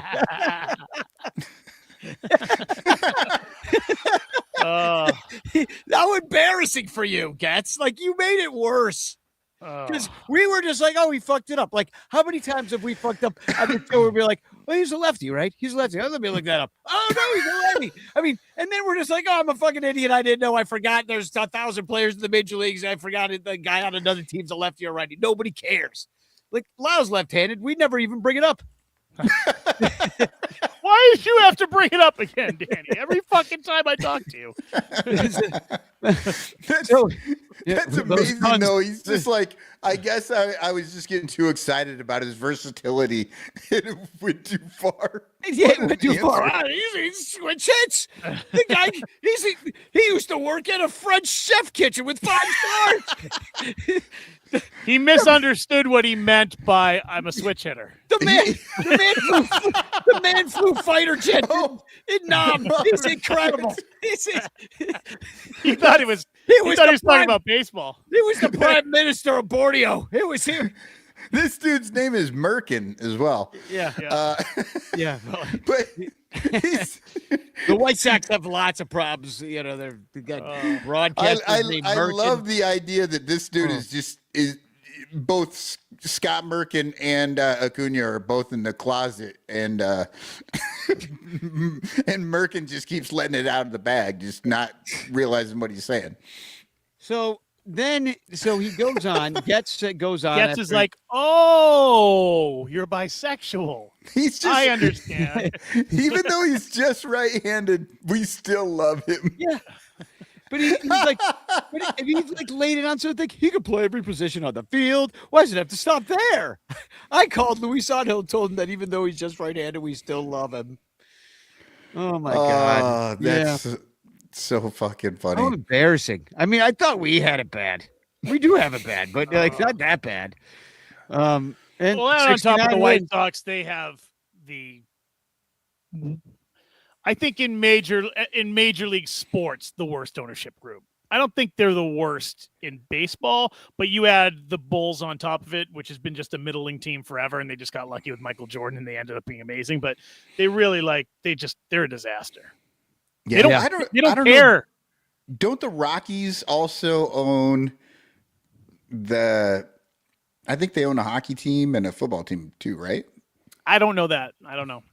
Maybe, but I think the hockey and football team has actually had some success. And the Rockies are actually using the football and hockey teams' evaluation standards for their team. Correct. Yeah. But I got to shout out New Nasty Boys, Billy DeVore. I was listening to their show this week, and they were up on this Munataki. What is it? I don't know. Munataka. Yeah. It's okay that you don't know how to say his name, Michael, because Right. he plays for a team that you don't really care about or follow.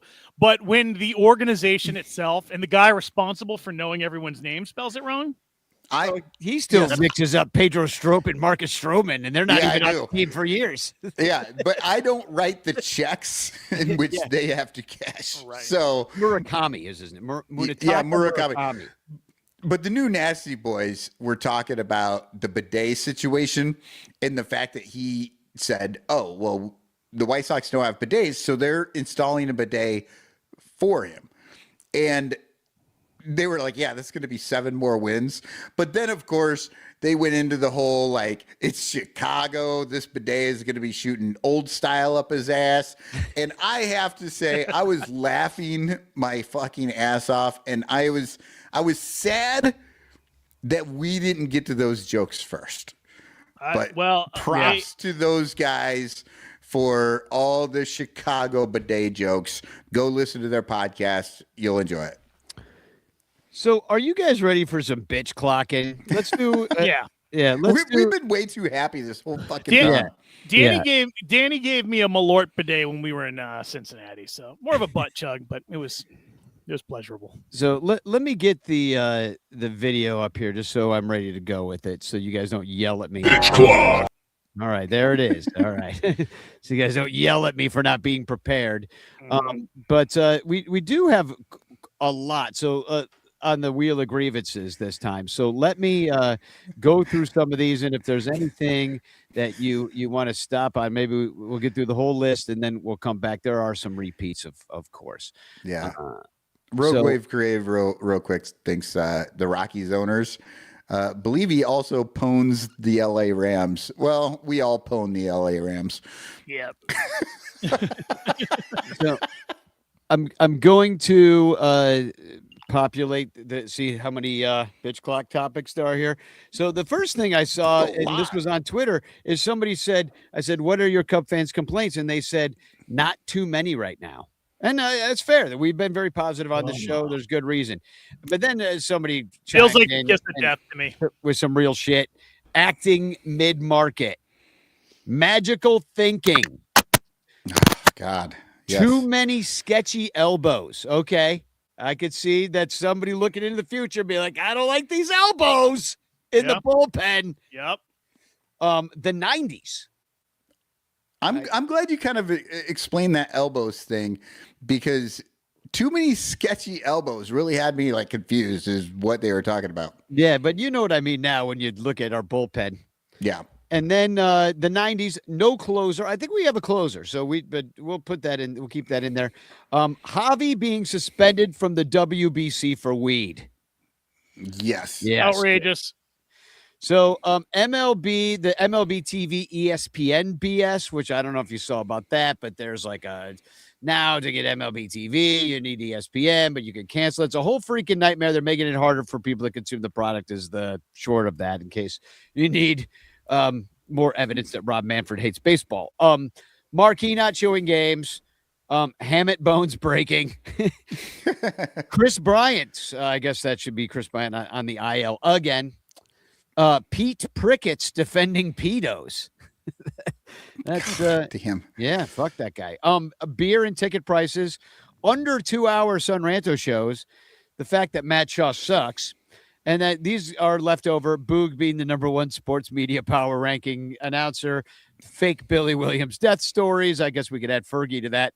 The fact that it's been too quiet. Craig's 150 pre-printed lineup cards, and Ricketts' money going to ICE. So I do want to talk about, Javier Baez getting suspended for the WBC for weed for just 1 second. even if it comes up later, is that, people, they've known this for a long time. I mean, here he is with the Cubs back in the day. Got a little Rasta head on, a big fatty. That foot on the bottom is so mispositioned. Well, not only that has to hurt. Not only is it mispositioned, but it's 2 left feet.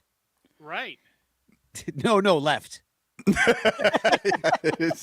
No, right. It's 2 left feet. No, right. Which is why he was so deceptive on the base pass. Yeah, exactly. That's how he tricked that one guy to steal. They first always base. assumed he was going to the right, even when he was going to the left. So, and then I saw this from our friend Jose Orlando down in Puerto Rico, because Javi would have played for Team Puerto Rico, and he pointed out on the Discord that the World Baseball Classic kept his suspension along with the decision of the insurance company to decline coverage for Carlos Correa and Francisco Lindor, which I guess means they're not playing either because of insurance reasons. Right. I didn't even hear about that until this, but they kept all that quiet when tickets went up for sale. Lots of pissed off Puerto Ricans right now who bought tickets to that garbage. Yeah. That sucks. If anything proves that Puerto Rico is part of the United States, it's that they have insurance problems. Exactly. Like every other fucking country, no insurance problems. The United States, insurance for everybody. I mean, but honestly, I have an HOA in my building. We had a meeting the other day. Half of the HOA money goes to insurance. Half of it. Yeah, it's fucking insane. I actually threw a TFC out here for Javi since we're talking about. Oh, that's the wrong one. This one. Kara over on Blue Sky says, "You're telling me the guy who once stole first base smokes marijuana? I'm shocked. Shocked." He says, "Javi Baez will forever be in my top 5 favorite baseball players. And if you don't let him play in the WBC, it's because you hate fun." And then Jay also says they must hate fucking fun. I agree. They must. They absolutely hate fun. It's the WCBC was too fun for a number of years, and they're trying to fucking bring it along the MLB lines. And then Jay said the one thing that I think we can all identify with. The one thing I have in common with Javi Baez is we have been suspended for marijuana use. Where does Jay work? But it doesn't matter. That's like the only thing we could possibly have in common with this guy. Yeah, pretty much for me. I have a magic trick that I can do. You what? I have a magic trick that I can do. You are El Mago. You could call me El Mago. People have watched me. People have been known to call me El Mago. People have watched me run and not had any clue where I was going. Every time you jump in a swimming pool, your dick disappears. So that's kind of magic. It's true. All right. I'm going to spin the wheel. What do you say? And I'll go first. I'm already Maybe. Yeah. If you want it, I could be stolen from. Oh, magical thinking. It's all you, buddy. I like that. All right. I'll take that. All right. Here we go. Magical thinking. 30 seconds to Okay, I got to start over. I wasn't ready. Oh, my bitch clock. You have 30 seconds to bitch. Not only does magical thinking ruin Cubs fans' lives all the time because they think if you just like hope hard enough and pray hard enough that they'll be as good as the freaking Dodgers, and then you're in tears after we like lose freaking 2-3 to some freaking loser team. You know, that is your own expectation screwing that up. But I will go even further and say that magical thinking has screwed up the entire world, and it's called religion. It is the most magical of magical thinking, and it needs to end. Stop your bitching. Easy if you try. No hell below us, above us only sky. Oh, preach, my man. I'm with you 100%. I have actually stopped. I'm like trying to stop using the word religion and just using the word mythology instead. Yeah. Like I got both of my degrees from a private mythological college. Spin that wheel. You Harry Potter? Yeah, apparently. Harry Pooter. Spin it. Let's see what I get. All right, wait. I do actually have to bail here in a little bit. Take off magical thing. Oh, I did. Okay, here we go. Boom. Spin it. Oh God, what are we gonna get here? There's so many out here. Ooh. We kind of already talked about it, but wait, no. Nope. Into the MLB TV, okay. ESPN. Yes, and I'll add to it because this was in the comments too. Blackouts. Blackouts are part of this because they still didn't fix those. Oh yeah, that was. They did all this other shit, but they didn't fix those. That's what I was gonna actually be bitching about anyway. But all right, let's do it. Pitch clock. You have 30 seconds to bitch. Oh, cry me a fucking river. You can buy MLB TV, but you have to get ESPN. Welcome to Iowa, motherfuckers, because we have been sitting here blacked out of 1/3 of the entire fucking league our entire goddamn lives. We don't get all the teams that we want to see. We have to watch the teams on the coast. So, this whole ESPN thing doesn't fucking affect me. Stop because I live in Iowa and I'm blacked out of everything anyway. Michael's about to black out right now. Remember to breathe. Remember, how many teams are you blacked out of there? I think I saw Dominic say on my TikTok post about this that it was 6. I thought it was 7, but also it should be one of those areas you should get all the baseball, right? I'll point out they don't even have a baseball team. Right. Yeah. Like let me have it all. Let me get all the close regional teams on my TV. See, that's always been the thing that's bugged me so much about the blackouts. Like, why are you blacking out the closest teams? Those are the teams that everybody wants to see. Also, they're not that close. You're not driving to any of these stadiums for the day to make it not a blackout game. You're not the problem. It's the people who live close by if there's a problem. Yeah, any state that does not have a professional team in that sport, but Iowa has no professional teams in any sport. But if your state has no professional team, you should not be blacked out of anything. That should just be against the law. Okay, hashtag chance in the chat. I keep forgetting to say that. And it's Lyle's turn. So let's fuck it all. There we go. And what do you want to get? I don't know. Who cares? He got to choose last time, I think. He doesn't get to choose this time. Magical thinking is still in there, and I need to take this out too. Boom, boom. All right, here we go. Spinning it. Round and round. Get it. I hope he gets the 90s because he's just going to be in love with that. You like this one? Too quiet. Yeah, too quiet. At least we could get it off of the list. No, I actually like it. I think Lyle can talk about anything he wants with this. That's right. Here we go. Clock. You have 30 seconds to bitch. I would say too quiet, not just in the world of the Cubs. I think baseball in general, it's just too quiet. There's not enough attention on it. It's still the greatest sport. And it's kind of disappointing to me that we just can't get a little more noise, a little more discussion. That's why shows like this and places like this are great. But I'd also just add, there's a lot of other fucking distractions in the world that need to be focused on. But guess what? I still want to talk about baseball, and I still want to watch baseball, and we need baseball. So more talk about baseball. Stop your bitching. 100% Johnny Onomatopoeia texted me after last week's show, and he goes, I get it. You just like talking about baseball.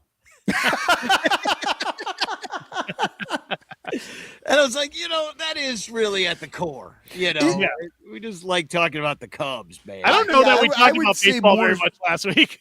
Yeah, I would say more specifically, Danny and I like to talk about the Cubs. Lyle likes to talk about baseball in general, which is how this Red Sox fan could deal with this show every week. Well, Cubs are America's team. Yeah, in 20 years, living by close to Wrigley and going quite a bit over the years and spending a lot of time in that field, I instantly fell in love, and I had a lifetime at WGN. I mean, WGN made half of America Cubs fans, and I was also a Braves fan. I was so excited to watch the Braves as a kid when there wasn't a Cubs game on.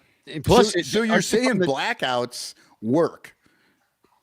They don't. It's crazy. Like it's nuts to me. I just don't get it. You're from the same town as like Tommy Glavine too, right? So he lived down the street from me. Yeah, so that's another reason to like the Braves at that time. Yeah. But all right, well, oh God. Oh no. That's he's here. fucking foul. He's here. Yeah, no, he's here. Blue with a muscular stature, more conservative than Margaret Thatcher. But this Cubstradamus loves when spring is upon us. So happy pitchers and catchers. Oh, I'm so joyous.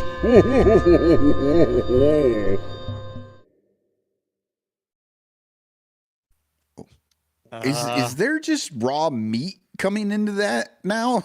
His hand fell off at some point. Yeah, I don't know what's happening. I feel like the first time that me and Lyle ever did LSD.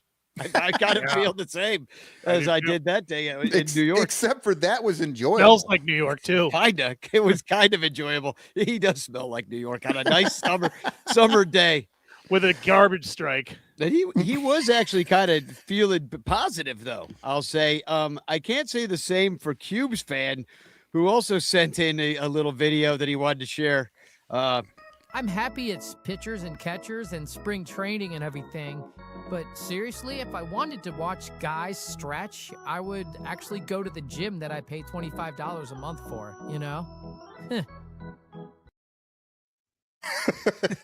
So get ready for more AI Cubes fan, because I have fun making little videos with him. Wait till Cubes fan finds out about the hot springs and going and hanging out with the guys in the hot springs. Those were the days. That's when spring training was making ball players. Yeah. David Elliott with a great comment. To be honest, Lyle liked this show better when the Sox had won a World Series and the Cubs 100%. had not. 100%. It was fun to be a Cubs fan back then. Now there's all these people with expectations. It's ridiculous. Yeah. Danny, you gonna make your way to Arizona? I can't this year. I'm busy. I'm doing a bunch of shows at Trapdoor, and which is great because I really like doing shows at Trapdoor. So come see the shows at Trapdoor. We open in mid-March. We got another show opening after that. So I'm just busy, and but I would like to go. Although the whole spring training thing has it's over at skis for me. I did it a bunch. It's so expensive. So expensive now. It's kind of like it's nice to get in out of the cold, but whatever. It's not happening this year. But instead, we're going to get together, and I'll mention it again. I mentioned at the beginning of the show that we're going to get together on March 1st. I've made a partyful invite, and you can just come hang out at Almost Home, which is just north of Wrigley Field in Wrigleyville on Grace and Clark, right kitty corner to the Obvious Shirt store. Join on. I'm going to be bringing a bunch of people's calendars there, so it's kind of a calendar release party, if you will. Do me a favor and shoot me an invite so I can not even reject you, but just know I'm just going to ignore it. Just to make me feel a little sad inside that I don't have friends. Hey, Danny, real quick.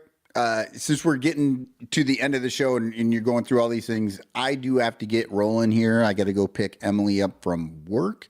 But before I go, I wanted to announce, okay, I'm turning half a century on March 10th.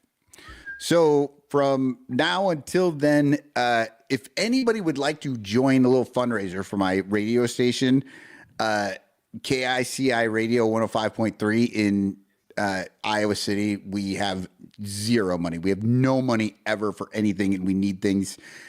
You can go to KICIradio.org, and there's a spot where you can give money through PayPal or whatever. I'm dropping the link. KICI.org.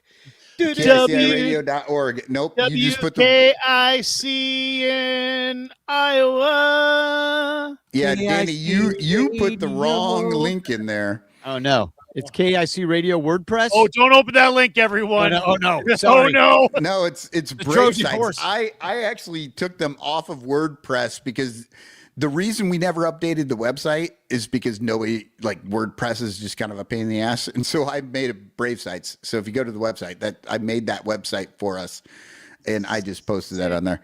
Oh, okay. Cool. But KICIradio.org will get you there.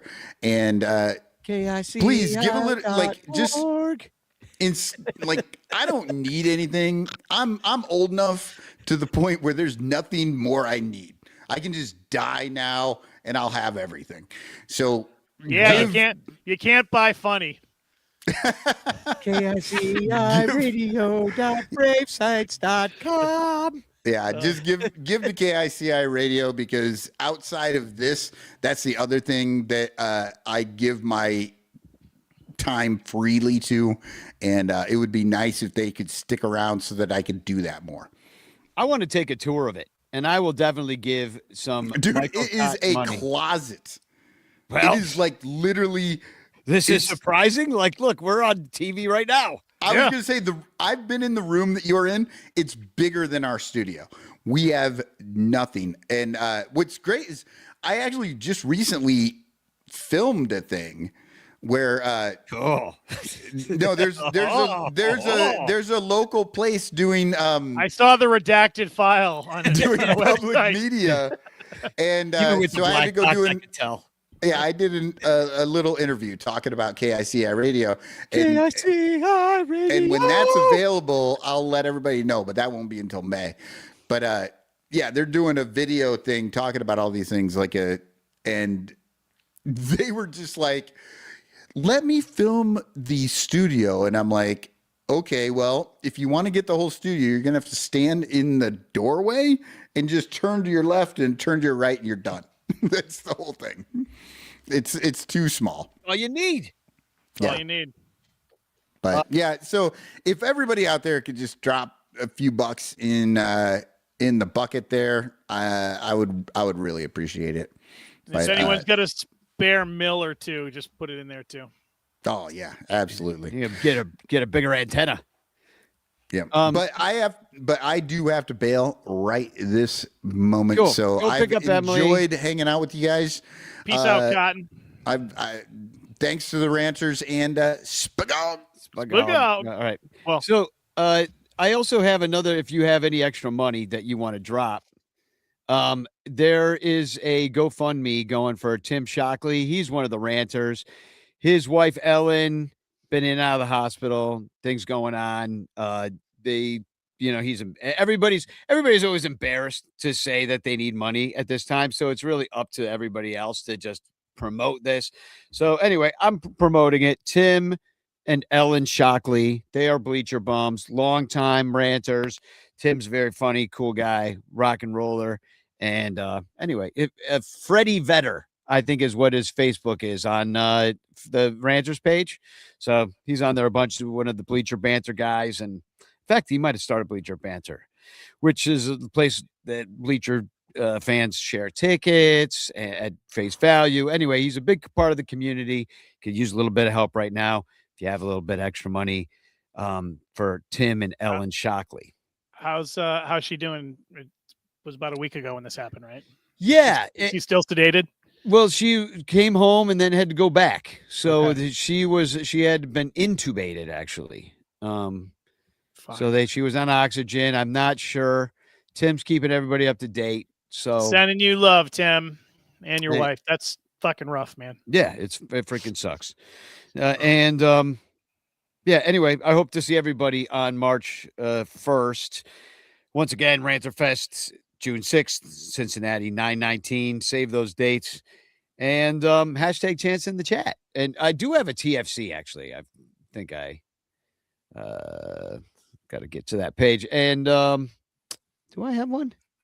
Me and Michael had Javi and Nick the Stick, so I think we kind of did them already. You know what? I had a TFC, but it was to try to get Cotton mad. So I'm gonna have to save it for next week. But I had another one of Jameson Tyone, and I mean, you could just preview the one to get Michael mad, just to get everybody going, so they're all in on the joke. Okay, all right. So because it's about AI, and Cole Wright actually shared this, the Cubs broadcaster. He said, this was an ad on my Google feed. So this is what we're doing now, SMH. And what it is this ad for your ticket to a career in baseball. baseball analytics online course, 12 classes, 6 weeks, 6 home tasks, whatever the hell that means. Oh, I guess doing tasks at home. Yeah. Home task? What is that? I call it a chore. Six homework assignments? I don't know what it is. Yeah, homework, right? Yeah, I guess. And an industry and your instructor is an industry expert working for an MLB team. Okay. So I don't know who it would be. They'd probably pair you with somebody. Maybe they got multiple people teaching these online courses. Learn to build It's Ricketts. He's going to tell you everything he knows about baseball. He's like, well, you just need a lot of money and you just own a baseball team. It's easy as that. Yeah. Just have your dad become a billionaire. Plug it into baseball Losers. GPT and then plug it into baseball. Yeah, and then just GPT. have it running for you. Have it running for you. Just clear 8% per year. Like running a casino. Jed's just there for me to yell at him. He doesn't do anything. So anyway, I knew it'd piss off Cotton because of this being an actual job. And in fact, I thought it'd be hilarious if we bought this course for him. Like we should do weird shit this year. And like buy the bus bench. How much is it? I don't know. I didn't look into it. Might be worth it. It might be worth it. Can you imagine? Like he totally like turns from Saul to Paul and sees the light, and is just like, "Oh my God, I didn't understand baseball analytics until I took this course.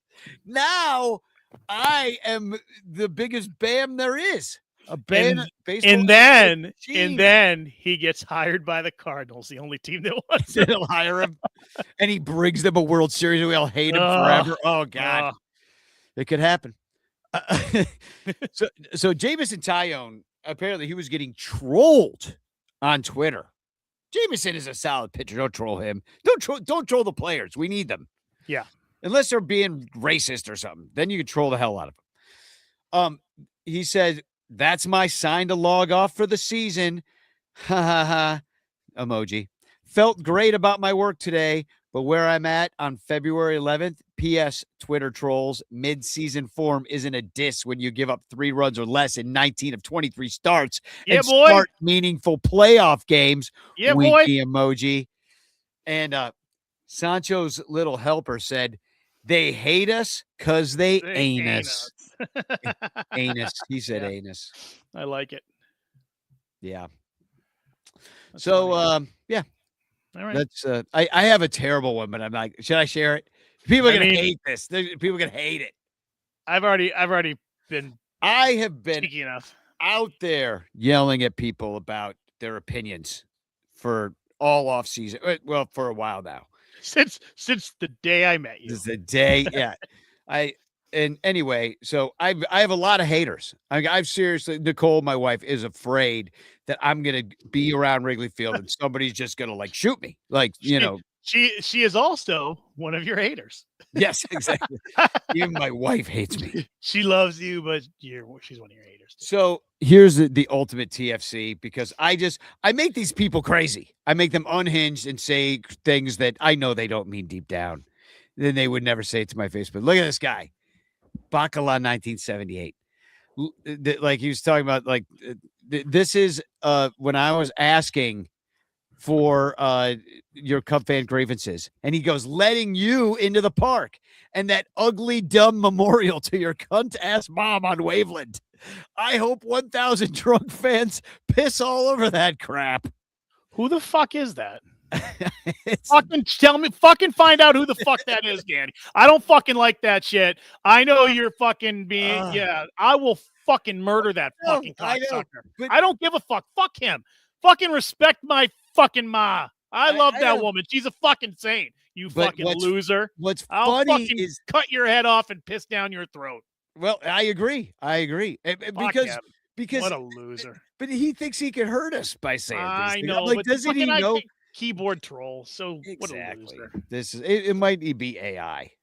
It might be Elon himself. I hope. Oh, that'd be awesome. That'd be awesome. Yeah. He's on Epstein's list. That'd be that.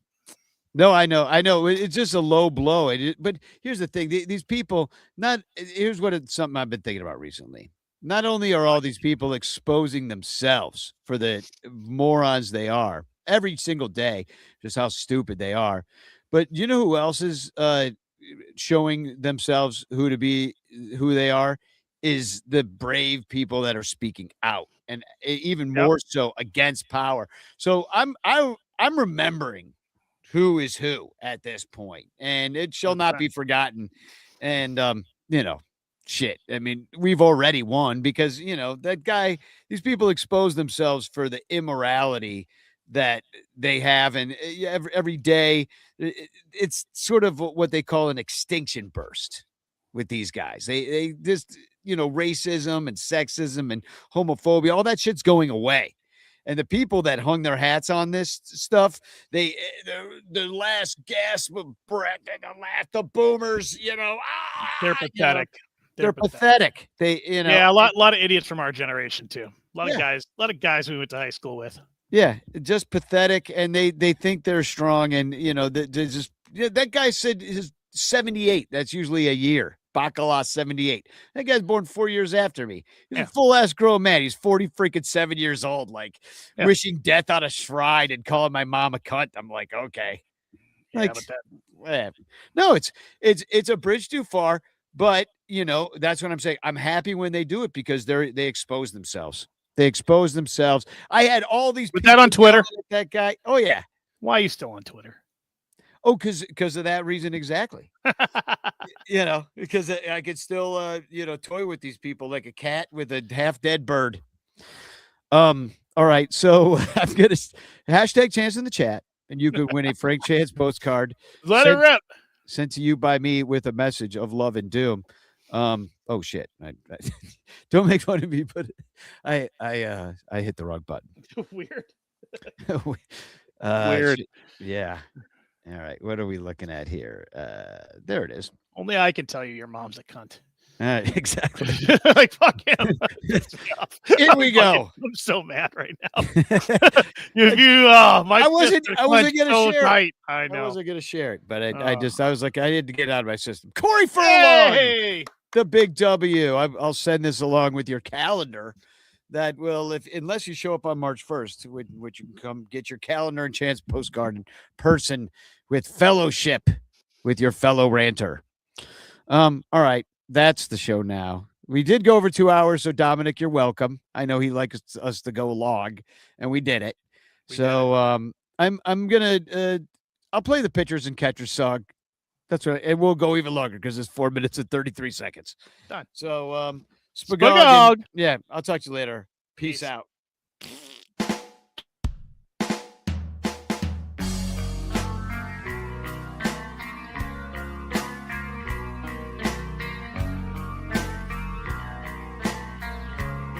Hey, Danny, how was your winter, man? It sucked. How about them Cubs? What an offseason.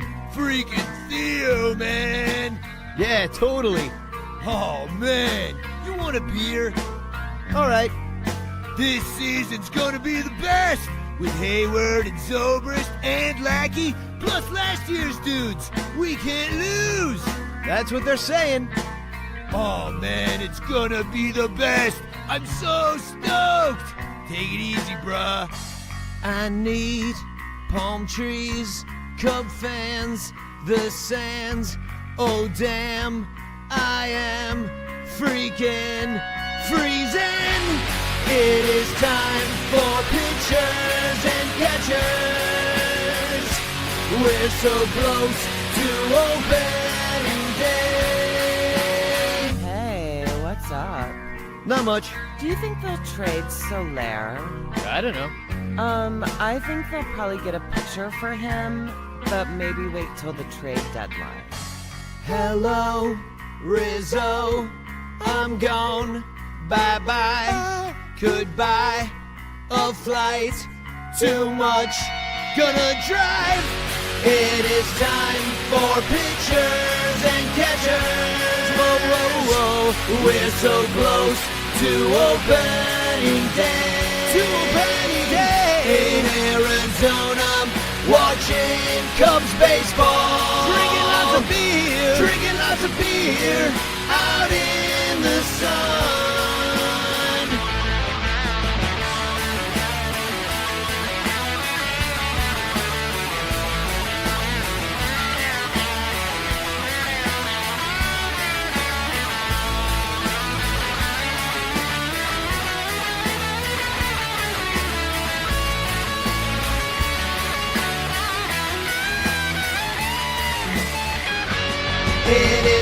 time for pitchers and catchers.